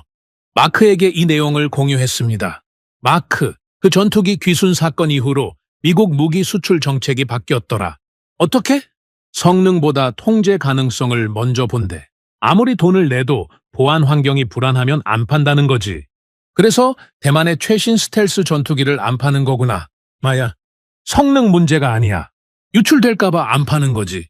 저는 이 논리를 한국에 적용해 봤습니다. 한국도 같은 계산을 한 거였죠. 대만의 무기를 팔면 그 기술이 중국으로 넘어갈 확률이 얼마나 될까? 한국은 그 확률을 계산했고 감당할 수 없다고 판단한 겁니다. 이건 정치적 판단이 아니었습니다. 확률적 판단이었죠. 감정이 아니라 숫자로 결정한 겁니다. 저는 추가 자료를 찾기 위해 방산 전문 언론들을 뒤졌습니다. 그러다가 흥미로운 기사를 발견했죠. 한국 무기의 해외 이동 과정에서 발생한 보안 이슈에 대한 기사였습니다. 기사 내용은 이랬습니다. 한국산 장갑차가 해외 방산 전시회에 참가한 뒤 귀환하는 과정에서 홍콩 항구에 잠시 계류된 적이 있었다는 거였죠. 홍콩은 중국 권역입니다. 비록 짧은 시간이었지만 그 사이에 무슨 일이 있었는지는 아무도 모릅니다. 이 기사를 읽으면서 저는 소름이 돋았습니다. 무기가 잠시 머무는 것만으로도 위험이 발생할 수 있다는 거였죠. 사진이 찍히고 외부 구조가 분석되고 어쩌면 내부에 접근했을 수도 있습니다. 물리적 이동만으로도 정보가 셀 수 있는 겁니다. 한국은 이 경험을 했습니다. 그래서 더 민감해진 거겠죠. 자기들 무기가 어디로 가는지, 그 과정에서 어떤 위험이 있는지를 뼈저리게 알고 있는 겁니다. 저는 이 사례를 마크에게 설명했습니다. 마크, 한국이 왜 그렇게 예민한지 알겠어. 왜? 과거에 직접 당한 적이 있더라. 장갑차가 홍콩에 잠시 머문 적이 있대. 그 사이에 뭔 일이 있었는지 모르는 거지. 홍콩이면 중국 코앞이잖아. 그래서 문제인 거야. 무기가 목적지에 도착하기 전에도 유출될 수 있다는 걸 한국은 경험한 거지. 마크가 잠시 생각하더니 말했습니다. 그러면 한국은 대만에 팔면 그 무기가 어디로 갈지 모른다고 본 거네. 마야. 대만에 도착하기 전에 유출될 수도 있고 대만에 도착한 후에 유출될 수도 있고 양쪽 다 위험하다고 판단한 거지. 저는 자료 분석을 계속했습니다. 무기 유출의 결과가 얼마나 심각한지를 보여주는 사례들을 찾았죠. 가장 유명한 사례는 미국 스텔스 헬기 유출 사건이었습니다. 특수부대가 작전 중에 헬기가 추락했는데 그 잔해를 수거하지 못하고 철수한 겁니다. 그 잔해에서 스텔스 기술의 일부가 유출됐을 가능성이 제기됐죠. 미국은 이 사건 이후 작전 프로토콜을 전면 개정했습니다. 장비가 적의 손에 넘어가는 걸 막기 위해서요. 또 다른 사례는 잠수함 기술 유출이었습니다. 한 동맹국에 판매한 잠수함의 설계 정보가 제3국으로 흘러들어간 사건이었죠. 직접적인 유출이 아니라 우회 경로로 새나간 거였습니다. 그 잠수함을 정비하던 업체가 다른 나라와 거래하면서 기술 정보가 딸려나간 겁니다. 이런 사례들을 보면서 저는 한 가지 사실을 깨달았습니다. 무기 유출은 상상 이상으로 다양한 경로로 발생한다는 거였죠. 직접적인 스파이 활동만이 아닙니다. 귀순, 정비 과정, 이동 경로, 심지어 폐기 과정에서도 유출이 일어날 수 있습니다. 한국은 이 모든 가능성을 계산했을 겁니다. 대만에 무기를 팔면 그 무기가 유출될 경로가 얼마나 되는가? 대만군 내부 스파이, 귀순 가능성, 이동 과정에서의 노출, 정비 과정에서의 유출, 이 모든 경로를 고려했을 때 위험이 너무 크다고 판단한 거죠. 저는 싱크탱크 보고서들을 더 찾아봤습니다. 무기 유출이 발생했을 때 결과를 분석한 연구들이 있었죠. 결론은 명확했습니다. 무기가 유출되면 세 가지 일이 벌어집니다. 첫째, 성능이 분석됩니다. 적국은 그 무기를 분해해서 모든 걸 파악합니다. 강점과 약점을 다 알게 되죠. 그러면 대응책을 만들 수 있습니다. 그 무기의 효과가 반감되는 겁니다. 둘째, 전술이 무력화됩니다. 무기는 단독으로 쓰이는 게 아닙니다. 전술과 함께 운용되죠. 무기가 유출되면 그 무기를 활용한 전술도 노출됩니다. 적은 그 전술에 대응하는 방법을 개발할 수 있습니다. 셋째, 기술 우위가 사라집니다. 가장 심각한 결과입니다.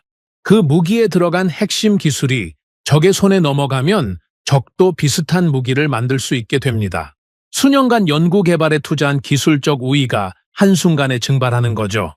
저는 이 분석을 읽으면서 한국의 판단이 이해됐습니다. 한국 무기가 중국에 유출되면 어떻게 될까요? 한국의 대북 억제력이 약화됩니다. 북한은 중국의 동맹이니까요. 중국이 한국 무기의 약점을 파악하면 북한과 공유할 수 있습니다. 그러면 한국의 안보가 직접적으로 위협받는 거죠. 대만에 무기를 팔아서 얻는 수익과 기술이 유출됐을 때의 손실. 한국은 이 두 가지를 저울질했을 겁니다. 그리고 손실이 더 크다고 판단한 거죠. 단기적인 이익보다 장기적인 안보를 선택한 겁니다. 마크에게 전화를 걸었습니다. 마크, 한국의 논리를 이해했어. 뭔데? 이건 신뢰 문제가 아니야. 확률 문제야. 확률 문제. 한국은 대만을 믿지 못해서 거절한 게 아니야. 유출 확률을 계산한 거지. 대만군의 보안 문제, 과거 사례들, 이동 과정에서의 리스크. 이 모든 걸 종합해서 확률을 계산했어. 그리고 그 확률이 감당할 수 없는 수준이라고 판단한 거야. 마크가 잠시 생각하더니 말했습니다. 그러면 감정적인 결정이 아니라 수학적인 결정이네. 마야. 한국은 숫자로 판단한 거야. 그래서 더 단호하게 거절할 수 있었던 거지. 저는 창밖을 바라보며 생각에 잠겼습니다. 무기는 성능이 아니라 유출 확률이다. 이게 제가 도달한 결론이었습니다. 많은 나라들이 무기를 살 때 성능만 봅니다. 사거리가 얼마냐, 화력이 얼마냐, 정확도가 얼마냐. 하지만 그보다 중요한 질문이 있습니다. 이 무기가 끝까지 지켜질 수 있는가? 적의 손에 넘어가지 않을 수 있는가? 한국은 이 질문을 먼저 합니다. 그래서 성능이 뛰어난 무기도 팔지 않을 수 있는 거죠. 팔 수 있는가보다 지켜질 수 있는가. 이게 한국 방산의 기준입니다. 저는 추가로 미국의 대만 무기 수출 정책을 분석했습니다. 미국도 같은 논리를 적용하고 있었죠. 미국은 대만에 많은 무기를 팝니다. 하지만 모든 무기를 파는 건 아닙니다. 특히 최신 스텔스 전투기는 대만에 제공하지 않습니다. 이유가 뭘까요? 성능 문제가 아닙니다. 대만이 돈이 없어서도 아닙니다. 유출 리스크 때문입니다. 스텔스 기술은 미국 공군력의 핵심입니다. 이 기술이 중국에 넘어가면 미국의 군사적 우위 전체가 흔들립니다. 그래서 미국은 아무리 가까운 동맹이라도 스텔스 기술은 함부로 공유하지 않습니다. 대만도 예외가 아니죠. 이건 대만을 불신해서가 아닙니다. 확률의 문제입니다. 대만군 내부에 보안 취약점이 있다는 건 객관적인 사실이니까요. 미국은 그 사실을 인정하고 그에 따라 수출 품목을 제한하는 겁니다. 한국도 같은 논리를 적용한 거였습니다. 미국이 하는 것과 똑같은 계산을 한 거죠. 다만 한국은 미국보다 더 엄격했습니다. 미국은 제한적으로 팔지만 한국은 아예 안 판 거니까요. 저는 이 차이에 대해 생각해 봤습니다. 왜 한국은 더 엄격했을까요? 답은 간단했습니다. 한국은 미국보다 더 가까이에서 위협을 느끼고 있기 때문입니다. 미국에게 중국은 멀리 있는 경쟁자입니다. 하지만 한국에게 중국은 바로 옆에 있는 거대한 존재죠. 게다가 한국은 북한과 휴전 상태입니다. 북한의 배후에는 중국이 있고요. 한국 무기가 중국에 유출되면 그건 곧바로 한국의 안보를 위협합니다. 미국은 유출돼도 본토가 안전하지만 한국은 그렇지 않습니다. 그래서 한국은 더 민감할 수밖에 없는 거죠. 더 엄격한 기준을 적용할 수밖에 없는 겁니다. 마크에게 이 분석을 공유했습니다. 마크, 한국이 미국보다 더 엄격한 이유를 알겠어. 왜? 지리적 요인이야. 한국은 중국 바로 옆에 있잖아. 미국은 태평양 건너편이고 유출됐을 때의 피해가 한국이 더 크니까 기준도 더 엄격해지는 거지. 그래서 미국은 제한적으로 팔고 한국은 아예 안 판 거구나. 마야. 같은 논리인데 강도가 다른 거야. 저는 분석 노트를 정리하면서 한 가지 결론을 내렸습니다. 한국의 거절은 정치적 제스처가 아니었습니다. 위험 평가의 결과였습니다. 대만군의 보안 취약점, 과거 유출 사례들, 무기 이동 과정에서의 리스크, 이 모든 걸 종합해서 확률을 계산했고 그 확률이 너무 높다고 판단한 거죠. 이건 대만을 무시한 게 아닙니다. 현실을 직시한 겁니다. 대만이 아무리 급하더라도 한국이 감당해야 할 리스크가 너무 크면 거절할 수밖에 없는 거죠. 그게 국가의 판단이니까요. 저는 창밖의 어둠을 바라보며 생각했습니다. 무기를 지키지 못하면 결국 국가도 지키지 못한다. 이게 한국이 배운 교훈이었을 겁니다. 그래서 한국은 그 확률을 감내하지 않기로 선택한 거죠. 무기는 한번 유출되면 끝입니다. 되돌릴 수 없습니다. 한국은 그걸 알고 있었습니다. 그래서 돈보다 기술을, 단기 이익보다 장기 안보를 선택한 겁니다. 미국의 대만 무기 수출 정책을 분석하면서 저는 한 가지 사실에 주목하게 됐습니다. 미국도 대만의 모든 무기를 파는 게 아니라는 거였죠. 특히 최신 스텔스 전투기는 대만에 제공하지 않습니다. 이건 널리 알려진 사실이지만 그 이유를 깊이 파고든 사람은 많지 않았습니다. 저는 미국 국방부와 의회 청문회 기록들을 뒤지기 시작했습니다. 왜 미국은 대만의 최신 전투기를 안 파는가? 이 질문에 대한 답을 찾기 위해서였죠. 마크에게 전화를 걸었습니다. 마크, 미국이 대만의 스텔스 전투기 안 파는 이유 알아? 중국 자극하기 싫어서 아니야? 그것도 있겠지만 그게 전부는 아니야. 더 근본적인 이유가 있어. 뭔데? 유출 리스크야. 5장에서 분석한 것과 같은 논리지. 마크가 잠시 침묵하더니 말했습니다. 그러면 미국도 한국이랑 같은 계산을 한 거네. 마야, 근데 더 흥미로운 건 따로 있어.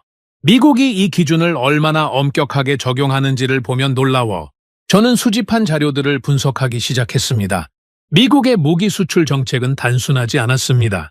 표면적으로는 동맹국에게 무기를 판매한다고 하지만 실제로는 촘촘한 기준이 있었죠.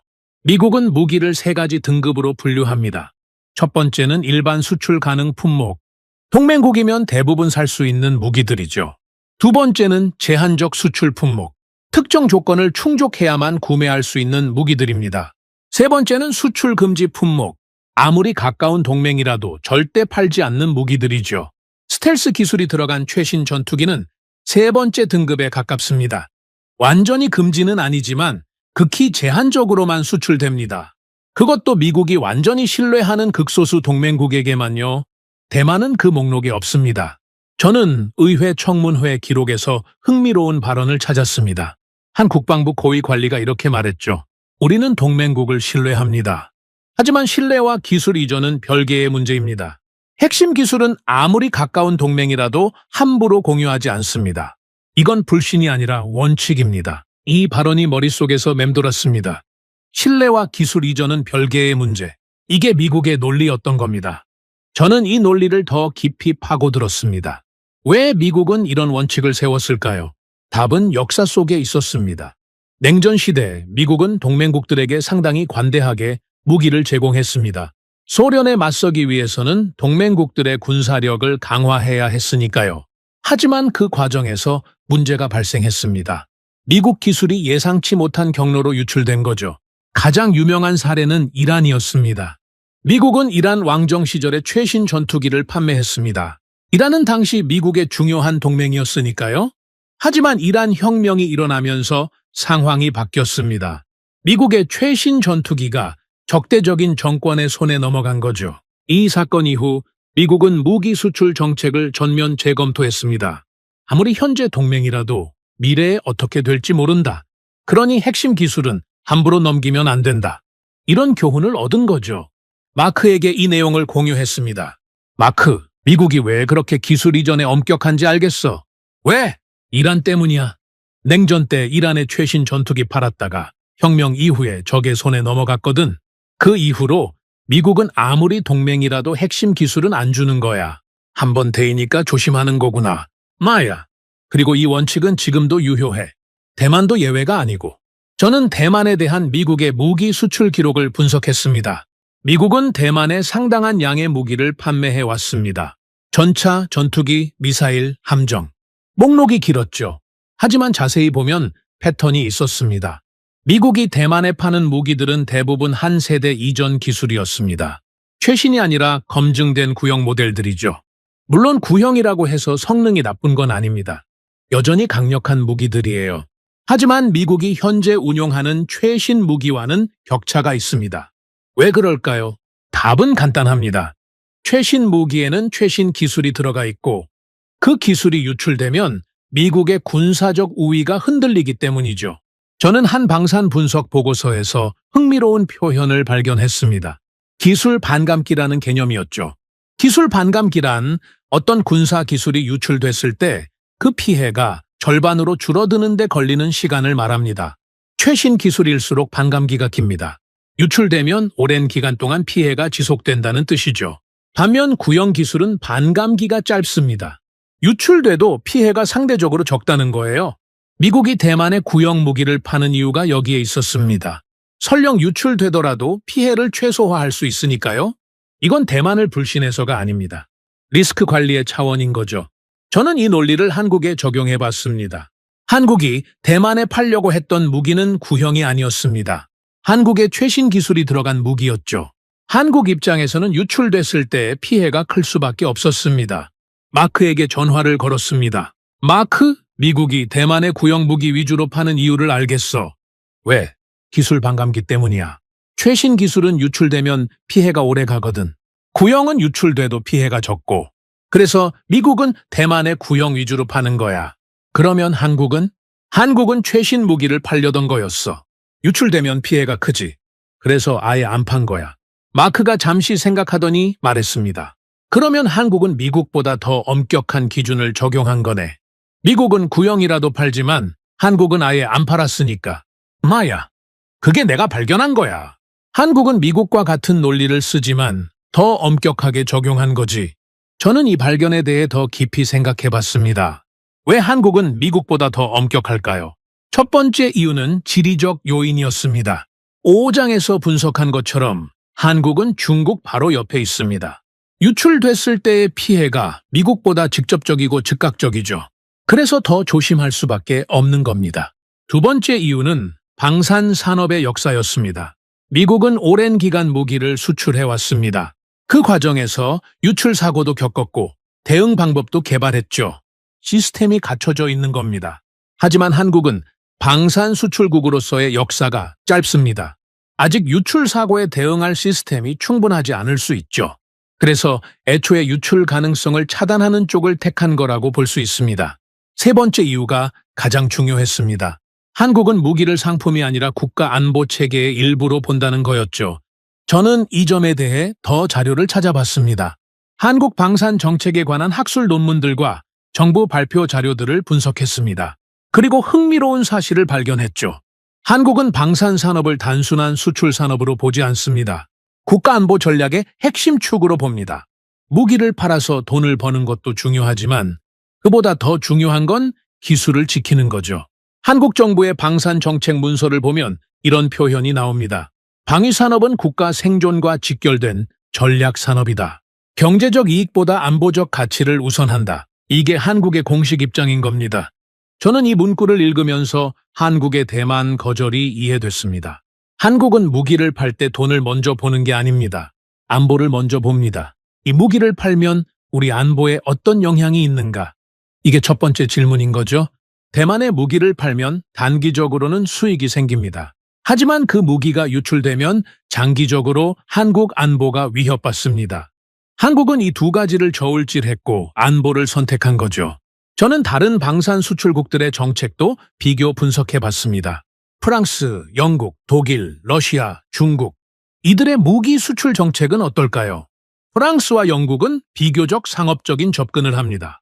물론 안보 고려가 전혀 없는 건 아니지만 수익성을 중요하게 봅니다.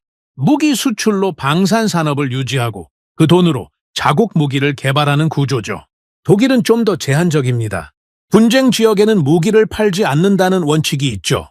하지만 이것도 완벽하게 지켜지지는 않습니다. 경제적 이익 앞에서 원칙이 흔들리는 경우가 있었으니까요. 러시아와 중국은 정치적 접근을 합니다. 무기 수출을 외교적 도구로 활용하죠. 동맹을 만들고 영향력을 확대하기 위한 수단으로 무기를 팝니다. 한국은 이들 중 어디에도 속하지 않았습니다.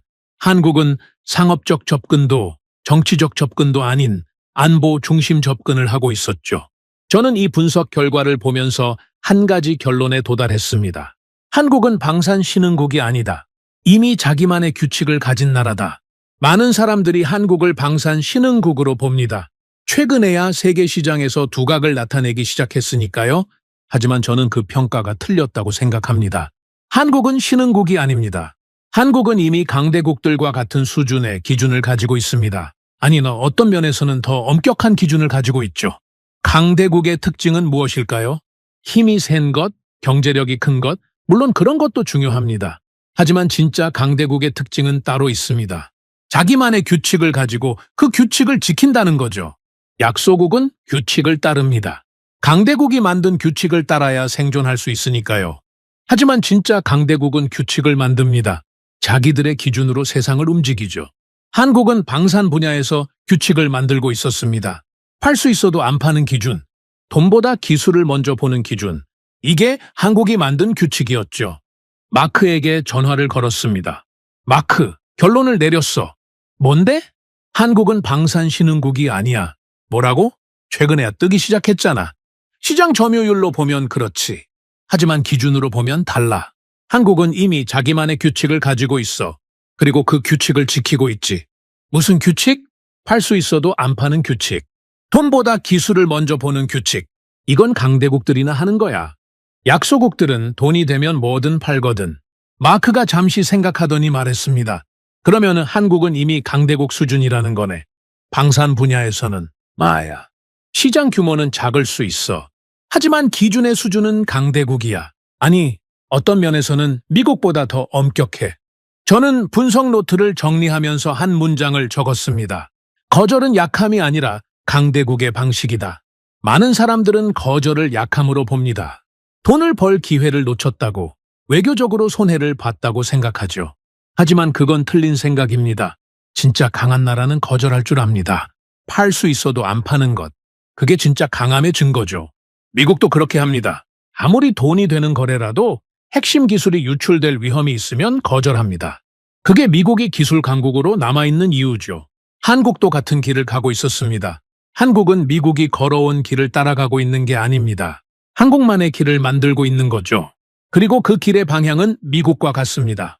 기술을 지키는 것, 안보를 우선하는 것, 이게 한국이 선택한 길입니다. 저는 이제 한국을 다른 눈으로 보게 됐습니다. 한국은 단순히 무기를 잘 만드는 나라가 아닙니다. 무기를 어떻게 다뤄야 하는지를 아는 나라입니다. 그리고 그 알물 실천하는 나라죠. 한국은 방산신흥국이 아닙니다. 이미 규칙을 만드는 쪽에 서 있습니다. 그리고 그 규칙은 단순합니다. 기술을 지키는 것, 안보를 우선하는 것, 팔 수 있어도 안 파는 것. 이게 한국 방산의 진짜 정체였습니다. 한국의 거절은 대만에 대한 불신이 아니었습니다. 자기 자신에 대한 원칙이었죠. 우리는 이런 나라다. 우리는 이런 기준을 가지고 있다. 그 기준에 맞지 않으면 아무리 돈이 많아도 안 판다. 이게 한국의 메시지였습니다. 저는 창밖을 바라보며 생각했습니다. 세계는 지금 혼란스럽습니다. 강대국들이 필요하면 가진다고 말하는 시대. 원칙보다 이익이 앞서는 시대. 이런 시대의 원칙을 지키는 나라가 있다는 건 의미가 있습니다. 한국은 그런 나라였습니다. 그리고 저는 그 사실을 발견한 것이 기뻤습니다. 한국의 대만 거절 소식이 국제 방산업계에 퍼지기 시작했습니다. 처음에는 조용했죠. 공식 발표가 있었던 것도 아니고 양측 모두 이 건에 대해 언급을 자제했으니까요. 하지만 업계는 좁습니다. 소문은 빠르게 퍼졌죠. 저는 방산 전문 매체들과 싱크탱크 보고서들을 모니터링하기 시작했습니다. 한국의 거절이 어떻게 해석되고 있는지 궁금했거든요. 그리고 흥미로운 변화를 감지했습니다. 마크에게 전화를 걸었습니다. 마크, 한국 거절 건이 업계에서 어떻게 돌고 있는지 알아? 대충 들었어. 한국이 대만한테 안 팔았다는 거잖아. 그건 다 아는 얘기고. 그게 어떻게 해석되고 있는지가 중요해.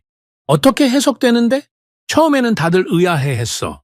왜 안 팔았지? 돈이 문제야? 정치적 이유야? 이런 추측들이 있었지. 근데 지금은 분위기가 달라졌어. 어떻게? 한국을 다시 보기 시작했어. 단순한 방산 수출국이 아니라 뭔가 다른 존재로. 저는 수집한 자료들을 분석하면서 이 변화의 흐름을 추적했습니다. 국제 방산 업계에서 한국에 대한 인식이 바뀌고 있었죠. 첫 번째 변화는 질문의 전환이었습니다. 처음에 사람들은 이렇게 물었습니다. 왜 한국은 안 팔았는가? 돈을 포기한 이유가 뭔가? 하지만 시간이 지나면서 질문이 바뀌었습니다. 그래서 한국은 어떤 나라가 되었는가? 한국의 기준은 무엇인가? 이렇게 질문이 바뀐 거죠. 이건 중요한 변화였습니다. 전자는 한국을 수동적인 존재로 봅니다. 왜 기회를 놓쳤는가? 부자는 한국을 능동적인 존재로 봅니다. 어떤 기준으로 판단했는가? 시각이 완전히 달라진 거죠. 저는 유럽의 한 방산 분석 기관에서 발행한 보고서를 읽었습니다. 그 보고서에는 이런 문장이 있었죠. 한국의 대만 거절은 단순한 상업적 판단이 아니다. 이것은 한국이 방산 수출에서 어떤 원칙을 가지고 있는지를 보여주는 사례다. 한국은 무기를 팔 때 수익성보다 기술 보호를 우선한다. 이는 성숙한 방산 수출국의 특징이다. 성숙한 방산 수출국, 이 표현이 눈에 들어왔습니다. 한국을 신흥국이 아니라 성숙한 수출국으로 평가한 거죠. 마크에게 이 내용을 공유했습니다. 마크, 유럽 쪽에서 한국을 성숙한 방산 수출국이라고 평가하더라. 성숙하다고? 아직 역사가 짧은데. 그게 포인트야.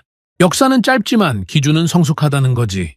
다른 나라들이 수십 년 걸려서 배운 걸 한국은 이미 알고 있다는 평가야. 뭘 알고 있다는 건데? 기술을 지켜야 한다는 걸, 당위 수익보다 장기 안보가 중요하다는 걸, 이런 것들. 저는 다른 보고서들도 찾아봤습니다. 미국의 한 싱크탱크에서 나온 분석 자료가 있었죠. 그 자료는 한국 방산의 특징을 이렇게 정리했습니다. 한국 방산은 세 가지 축으로 구성되어 있다. 기술, 보안, 전략, 이 세 가지가 분리되지 않고 하나의 시스템으로 작동한다. 한국은 무기를 단순한 상품으로 보지 않는다.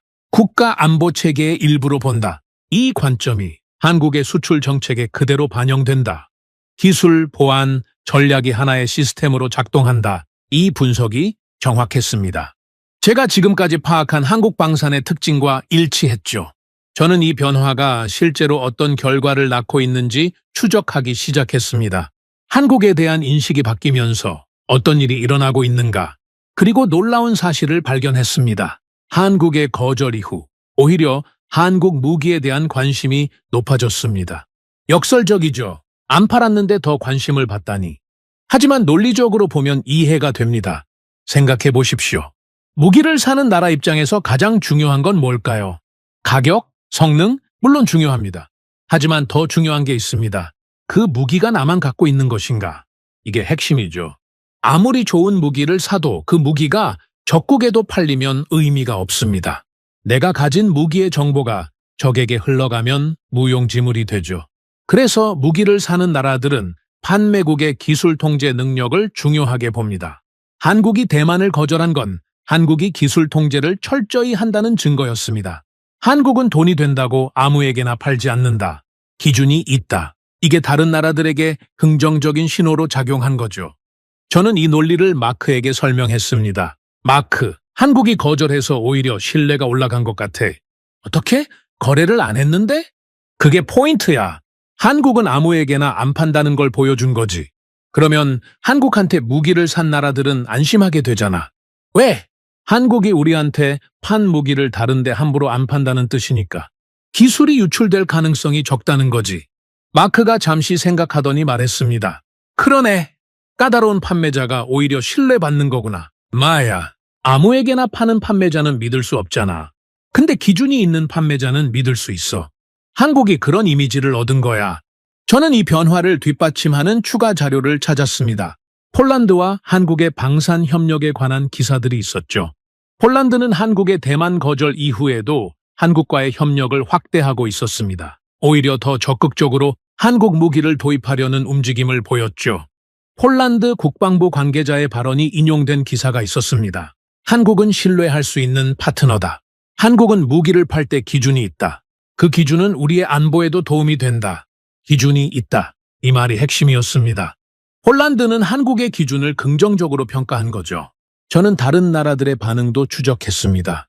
호주, 사우디아라비아, 아랍에미리트, 이들 나라에서도 한국 방산에 대한 관심이 높아지고 있었습니다.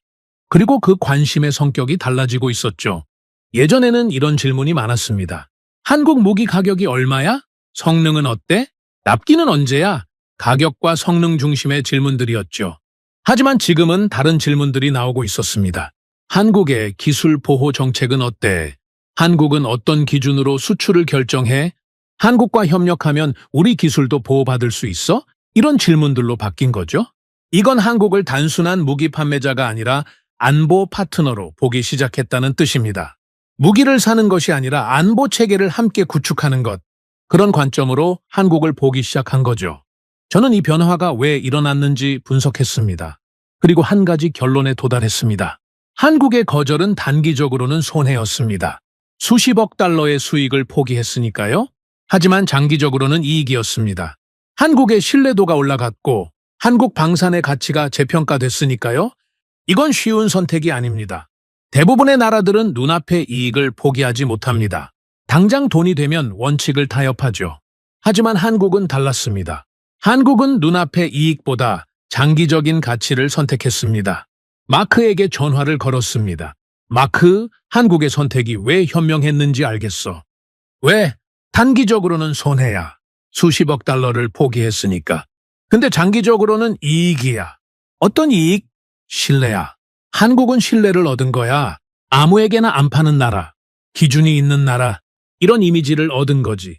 이건 돈으로 살 수 없는 거야. 신뢰가 그렇게 중요해? 방산에서는 신뢰가 전부야. 무기는 한 번 사면 수십 년을 쓰거든. 그 수십 년 동안 부품도 공급받아야 하고, 업그레이드도 해야 하고, 기술 지원도 받아야 해. 신뢰할 수 없는 판매자한테 무기 사면 나중에 큰일 나는 거야. 저는 이 분석을 더 발전시켰습니다. 한국이 대만을 거절함으로써 얻은 것들을 정리해봤죠. 첫째, 기술 보호 의지를 입증했습니다. 한국은 돈보다 기술을 우선한다는 걸 전 세계에 보여줬습니다. 이건 한국 무기를 사는 나라들에게 안심을 줍니다. 둘째, 원칙이 있는 국가라는 이미지를 얻었습니다. 한국은 기준 없이 아무에게나 파는 나라가 아닙니다. 명확한 기준이 있고 그 기준을 지킵니다. 이건 국제사회에서 존중받는 요소입니다. 셋째, 장기적인 파트너십의 기반을 닦았습니다. 한국과 협력하면 기술이 보호된다는 인식이 퍼지면서 더 깊은 수준의 협력을 원하는 나라들이 늘어나고 있습니다. 저는 이 세 가지가 수십억 달러보다 가치 있다고 판단했습니다. 돈은 한 번 버는 거지만 신뢰는 계속 쌓이는 거니까요. 한 중동 지역 방산 분석가의 코멘트를 읽었습니다. 그는 이렇게 말했죠. 한국의 거절은 한국 방산의 가치를 올렸다. 이제 한국 무기를 사는 것은 단순히 무기를 구매하는 것이 아니다. 한국의 안보 철학을 함께 받아들이는 것이다. 이것이 한국 방산을 다른 수출국들과 구별 짓는 요소다. 한국의 안보 철학을 함께 받아들인다. 이 표현이 인상적이었습니다. 한국 무기를 사는 것이 단순한 거래가 아니라 철학의 공유라는 거죠. 저는 이제 한국 방산의 진짜 정체를 이해하게 됐습니다. 한국은 무기를 잘 파는 나라가 아니었습니다. 선을 지킬 줄 아는 나라였죠. 많은 나라들이 무기를 팝니다. 돈이 되니까요. 하지만 선을 지키는 나라는 드뭅니다. 돈 앞에서 원칙이 흔들리기 마련이니까요. 한국은 그 드문 나라였습니다. 수십억 달러 앞에서도 원칙을 지켰습니다. 저는 이것이 한국의 역사에서 온 것이라고 생각했습니다. 한국은 70년 넘게 전쟁의 위협 속에서 살아왔습니다. 그 과정에서 안보가 얼마나 중요한지를 배웠죠. 돈은 다시 벌 수 있지만 안보가 무너지면 나라가 사라집니다. 한국은 이걸 뼈저리게 알고 있는 겁니다. 마크에게 최종 분석을 공유했습니다. 마크, 한국 방산에 대한 내 결론을 말해줄게. 뭔데? 한국은 방산 강국이 된 게 아니야. 이미 강국의 사고방식을 갖고 있었던 거야. 무슨 말이야? 보통 나라들은 먼저 강해지고 나서 원칙을 세워. 힘이 생기면 기준을 만드는 거지. 근데 한국은 달라. 한국은 아직 세계 최고 수준은 아니야. 시장 점유율도 크지 않고. 근데 이미 강국 수준의 원칙을 갖고 있어. 그게 가능해? 한국의 역사가 그걸 가능하게 한 거야. 70년 넘게 위협 속에서 살면서 안보의 중요성을 배운 거지. 다른 나라들이 편하게 무기 팔 때 한국은 생존을 위해 무기를 만들었어. 그 경험이 지금의 원칙을 만든 거야. 마크가 잠시 침묵하더니 말했습니다. 그러면 한국은 앞으로 더 성장할 수 있겠네. 원칙이 있으니까. 마야, 원칙 없이 성장하면 나중에 무너져. 근데 원칙 위에서 성장하면 오래가. 한국은 후자야. 저는 창밖을 바라보며 생각했습니다. 한국이라는 나라가 새롭게 보였습니다. 작은 나라, 분단된 나라, 강대국들 사이에 끼인 나라. 하지만 원칙이 있는 나라, 선을 지킬 줄 아는 나라. 한국의 거절은 단순한 거래 거절이 아니었습니다. 한국이 어떤 나라인지를 세계에 선언한 거였죠. 우리는 돈보다 기술을 우선한다. 우리는 당위 이익보다 장기 안보를 선택한다. 우리는 기준이 있는 나라다. 이 선언은 조용했지만 강력했습니다. 그리고 세계는 그 선언을 듣고 있었죠. 한국은 방산 강국이 된 게 아니었습니다. 이미 강국의 사고방식을 갖고 있었던 겁니다. 그리고 그 사고방식이 이제 세계에 알려지기 시작한 거죠. 저는 분석 노트를 덮으며 한 문장을 적었습니다. 한국은 무기를 잘 파는 나라가 아니다. 선을 지킬 줄 아는 나라다. 이게 제가 발견한 한국 방산의 진짜 정체였습니다. 분석을 마무리하면서 저는 처음으로 돌아가 생각해 봤습니다. 이 모든 것이 시작된 순간, 트럼프 대통령이 그린란드에 대해 발언했던 그 순간 말입니다. 필요하면 가진다. 그 한마디가 세계를 흔들었고 그 여파가 대만을 덮쳤고 대만은 한국을 찾았고 한국은 거절했습니다. 저는 이 일련의 사건들을 다시 정리해 봤습니다. 그리고 한 가지 큰 그림이 보이기 시작했죠. 마크에게 전화를 걸었습니다. 마크, 분석이 거의 끝났어. 결론이 뭐야? 한국이 세계에서 어떤 위치에 있는지를 알게 됐어. 그리고 그 위치가 바뀌고 있다는 것도. 어떻게 바뀌고 있는데? 한국은 더 이상 무기를 파는 나라가 아니야. 기준을 세우는 나라가 됐어. 저는 이 결론에 도달하기까지의 과정을 되짚어 봤습니다. 처음에 저는 한국을 과소평가했습니다. 가성비 좋은 무기를 빠르게 찍어내는 나라. 미국 무기의 저렴한 대안. 그 정도로 봤죠. 하지만 제가 틀렸습니다. 한국은 그런 나라가 아니었습니다. 한국은 70년 넘게 전쟁의 위협 속에서 살아온 나라입니다. 그 경험이 한국 방산의 철학을 만들었죠. 최고 성능이 아니라 최적 성능, 스펙 경쟁이 아니라 실전 생존, 판매가 아니라 기술 보호. 이게 한국 방산의 기준이었습니다. 그리고 한국은 그 기준을 지켰습니다. 수십억 달러 앞에서도 흔들리지 않았죠. 대만이 아무리 급해도 돈이 아무리 많아도 기준에 맞지 않으면 안 판다. 이게 한국의 선택이었습니다. 저는 이 선택이 세계에 어떤 메시지를 보냈는지 분석했습니다. 그리고 놀라운 사실을 발견했죠. 한국의 거절 이후 국제사회에서 한국을 보는 시각이 달라졌습니다. 예전에는 한국을 이렇게 봤습니다. 신흥 방산 수출국, 성장 중인 무기 제조국, 미국이나 유럽의 대안. 하지만 지금은 다릅니다.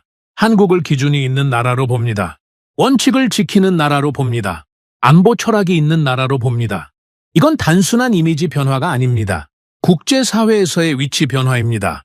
한국은 요청받는 나라에서 판단하는 나라로 이동했습니다. 생각해 보십시오. 예전에 한국은 어떤 위치였습니까? 강대국들이 무기를 팔고 한국은 그 틈새에서 기회를 찾는 위치였죠. 미국이 안 팔면 한국이 팔고 러시아가 비싸면 한국이 대안이 되고 그런 역할이었습니다. 하지만 지금은 다릅니다. 한국은 스스로 판단합니다. 팔지 말지를 스스로 결정합니다. 기준에 맞으면 팔고 기준에 안 맞으면 안 팝니다. 상대가 누구든 돈이 얼마든 상관없습니다. 이게 판단하는 나라의 위치입니다. 마크에게 이 분석을 설명했습니다. 마크, 한국의 위치가 바뀌었어. 어떻게? 예전에는 요청받는 나라였어. 다른 나라들이 무기 팔아달라고 요청하면 한국이 응하는 구조였지. 근데 지금은 달라. 한국이 판단해. 팔지 말지를 한국이 결정하는 거야. 그게 그렇게 중요해? 엄청 중요해. 요청받는 나라는 수동적이야. 상대방의 필요에 따라 움직이지. 근데 판단하는 나라는 능동적이야. 자기 기준에 따라 움직여. 이건 완전히 다른 위치야. 저는 이 위치 변화가 어떤 의미를 갖는지 더 깊이 분석했습니다. 국제관계에서 위치는 곧 힘입니다. 어떤 위치에 있느냐에 따라 발언권이 달라지고 영향력이 달라지죠. 요청받는 나라는 발언권이 약합니다. 상대방이 원하는 걸 제공해야 하니까요.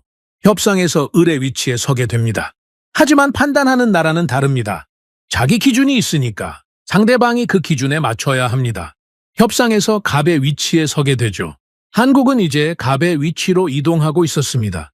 한국 무기를 사려면 한국의 기준에 맞아야 합니다. 한국이 정한 조건을 충족해야 하죠. 이건 단순한 무기 거래가 아닙니다. 관계의 재정립입니다. 저는 다른 방산 강국들과 한국을 비교해 봤습니다. 미국, 러시아, 프랑스, 영국, 독일, 중국. 이들은 모두 판단하는 나라들입니다.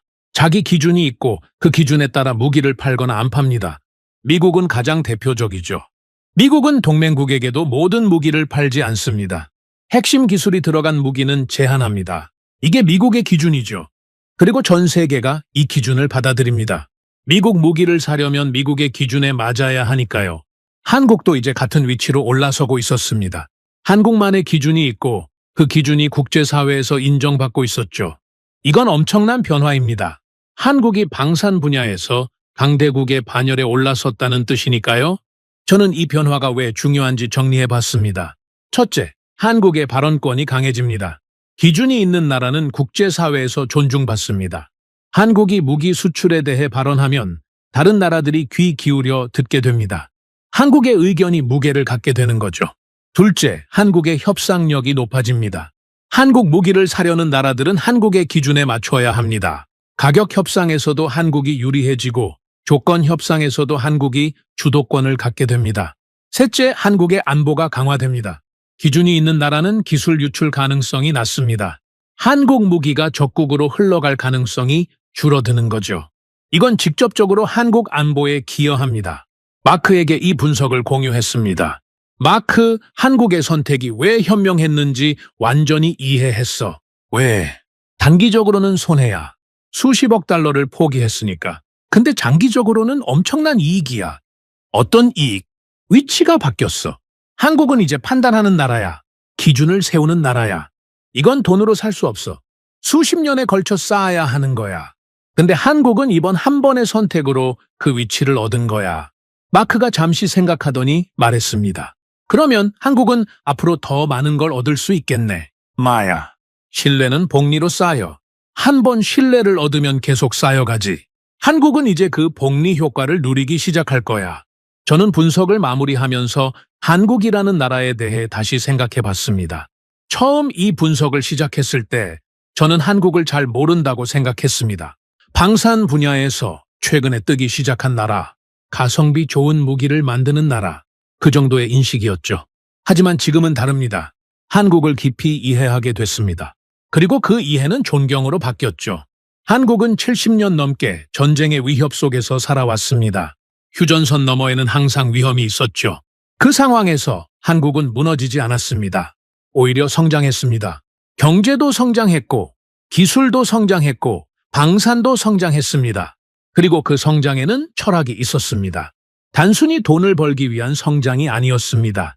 생존을 위한 성장이었죠. 안보를 위한 성장이었습니다. 그래서 한국의 성장에는 기준이 있었습니다. 원칙이 있었습니다. 저는 이것이 한국의 진짜 강점이라고 생각했습니다. 무기를 잘 만드는 것도 강점이지만 그보다 더 중요한 건 원칙이 있다는 겁니다. 돈 앞에서 흔들리지 않는 원칙, 위협 앞에서 무너지지 않는 원칙, 이게 한국의 진짜 강점이었습니다. 저는 창밖을 바라보며 생각에 잠겼습니다. 세계는 지금 혼란스럽습니다. 강대국들이 필요하면 가진다고 말하는 시대, 원칙보다 이익이 앞서는 시대, 약속이 쉽게 깨지고 동맹이 쉽게 흔들리는 시대. 이런 시대에 원칙을 지키는 나라가 있다는 건 의미가 있습니다. 그 나라가 한국이었습니다. 한국은 수십억 달러 앞에서도 원칙을 지켰습니다. 대만이 아무리 급해도 기준에 맞지 않으면 안 팔았습니다. 저는 이것이 단순한 거래 거절 이상의 의미를 갖는다고 생각했습니다. 이건 한국이 세계에 보낸 메시지였습니다. 우리는 이런 나라다. 우리는 돈보다 원칙을 우선한다. 우리는 기준이 있는 나라다. 마크에게 최종 결론을 말했습니다. 마크, 내 분석의 최종 결론을 말해줄게. 뭔데? 강한 국가는 힘을 과시하지 않아. 기준을 지켜. 무슨 말이야? 보통 강대국이라고 하면 군사력, 경제력, 영향력을 떠올리잖아. 힘을 과시하는 나라들. 근데 진짜 강한 나라는 달라. 힘을 과시하는 게 아니라 기준을 지키는 거야. 기준을 지킨다고 강해지는 거야? 기준을 지키는 나라는 신뢰를 얻어. 신뢰는 힘보다 강해. 힘은 언젠가 사라지지만 신뢰는 계속 쌓이거든. 한국은 그걸 알고 있는 거야. 저는 전화를 끊고 분석 노트를 펼쳤습니다. 마지막 페이지에 최종 결론을 적었죠. 한국의 대만 거절은 단순한 거래 거절이 아니었다. 이것은 한국이 어떤 나라인지를 세계에 선언한 것이다. 한국은 돈보다 기술을 우선한다. 당이 이익보다 장기 안보를 선택한다. 팔 수 있어도 안 파는 기준이 있다. 이 선택으로 한국은 방산 분야에서 새로운 위치를 얻었다. 요청받는 나라에서 판단하는 나라로. 대안에서 기준으로. 이것은 한국 방산 역사에서 분기점이 될 것이다. 세계 질서는 다시 거칠어지고 있다. 필요하면 가진다는 논리가 힘을 얻고 있다. 원칙보다 이익이 앞서는 시대가 되고 있다. 이런 시대에 한국은 다른 선택을 했다. 돈 대신 기술을, 거래 대신 기준을 선택했다. 무기를 지키지 못하는 나라는 결국 국가도 지키지 못한다. 한국은 이것을 알고 있다. 그래서 한국은 그 선을 넘지 않았다. 그리고 한국은 그 선을 넘지 않은 나라로 기억될 것이다. 저는 노트를 덮고 창밖을 바라봤습니다. 해가 지고 있었죠. 어둠이 내려오고 있었지만 이상하게 마음은 밝았습니다. 저는 22년간 안보와 방산을 분석해 왔습니다. 수많은 나라들을 봤고 수많은 거래들을 분석했습니다. 하지만 한국처럼 명확한 원칙을 가진 나라는 드물었습니다. 대부분은 돈 앞에서 원칙이 흔들렸죠. 하지만 한국은 달랐습니다. 저는 이제 한국을 다른 눈으로 봅니다. 한국은 작은 나라입니다. 분단된 나라입니다. 강대국들 사이에 끼인 나라입니다. 하지만 원칙이 있는 나라입니다. 선을 지킬 줄 아는 나라입니다. 그리고 저는 그런 나라가 존재한다는 것이 기쁩니다. 세계가 혼란스러울수록 원칙을 지키는 나라의 가치는 더 빛나니까요. 한국은 그런 나라였습니다. 저는 분석 보고서의 마지막 문장을 적었습니다. 강한 국가는 무기를 만드는 나라가 아니다. 기술을 지키는 나라다. 그리고 한국은 그 기준을 지킨 나라로 역사에 남을 것이다. 이것이 제가 발견한 한국의 이야기입니다. 세계 질서가 흔들린 순간 한국이 선을 그은 이야기, 그리고 그 선이 한국을 어떻게 다시 정의했는지에 대한 이야기. 저는 타일러 하크입니다. 22년간 안보와 방산을 분석해온 사람이죠. 그리고 저는 오늘 한국이라는 나라를 새롭게 알게 됐습니다. 한국은 무기를 잘 만드는 나라가 아닙니다. 선을 지킬 줄 아는 나라입니다. 그것이 한국의 진짜 정체였습니다. 그리고 그것이 한국을 강하게 만드는 힘이었습니다. 보고서를 제출하고 몇 주가 지났습니다. 저는 여전히 한국에 대해 생각합니다. 창밖을 바라볼 때마다, 커피를 마실 때마다 문득문득 한국이 떠오르죠. 마크가 어느 날 전화를 걸어왔습니다. 타일러, 한국 방산 계약 뉴스 봤어?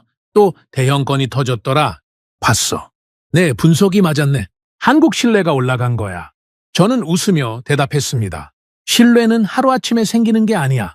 한국은 70년 동안 쌓아온 거지. 전화를 끊고 저는 책상 위에 놓인 세계 지도를 바라봤습니다.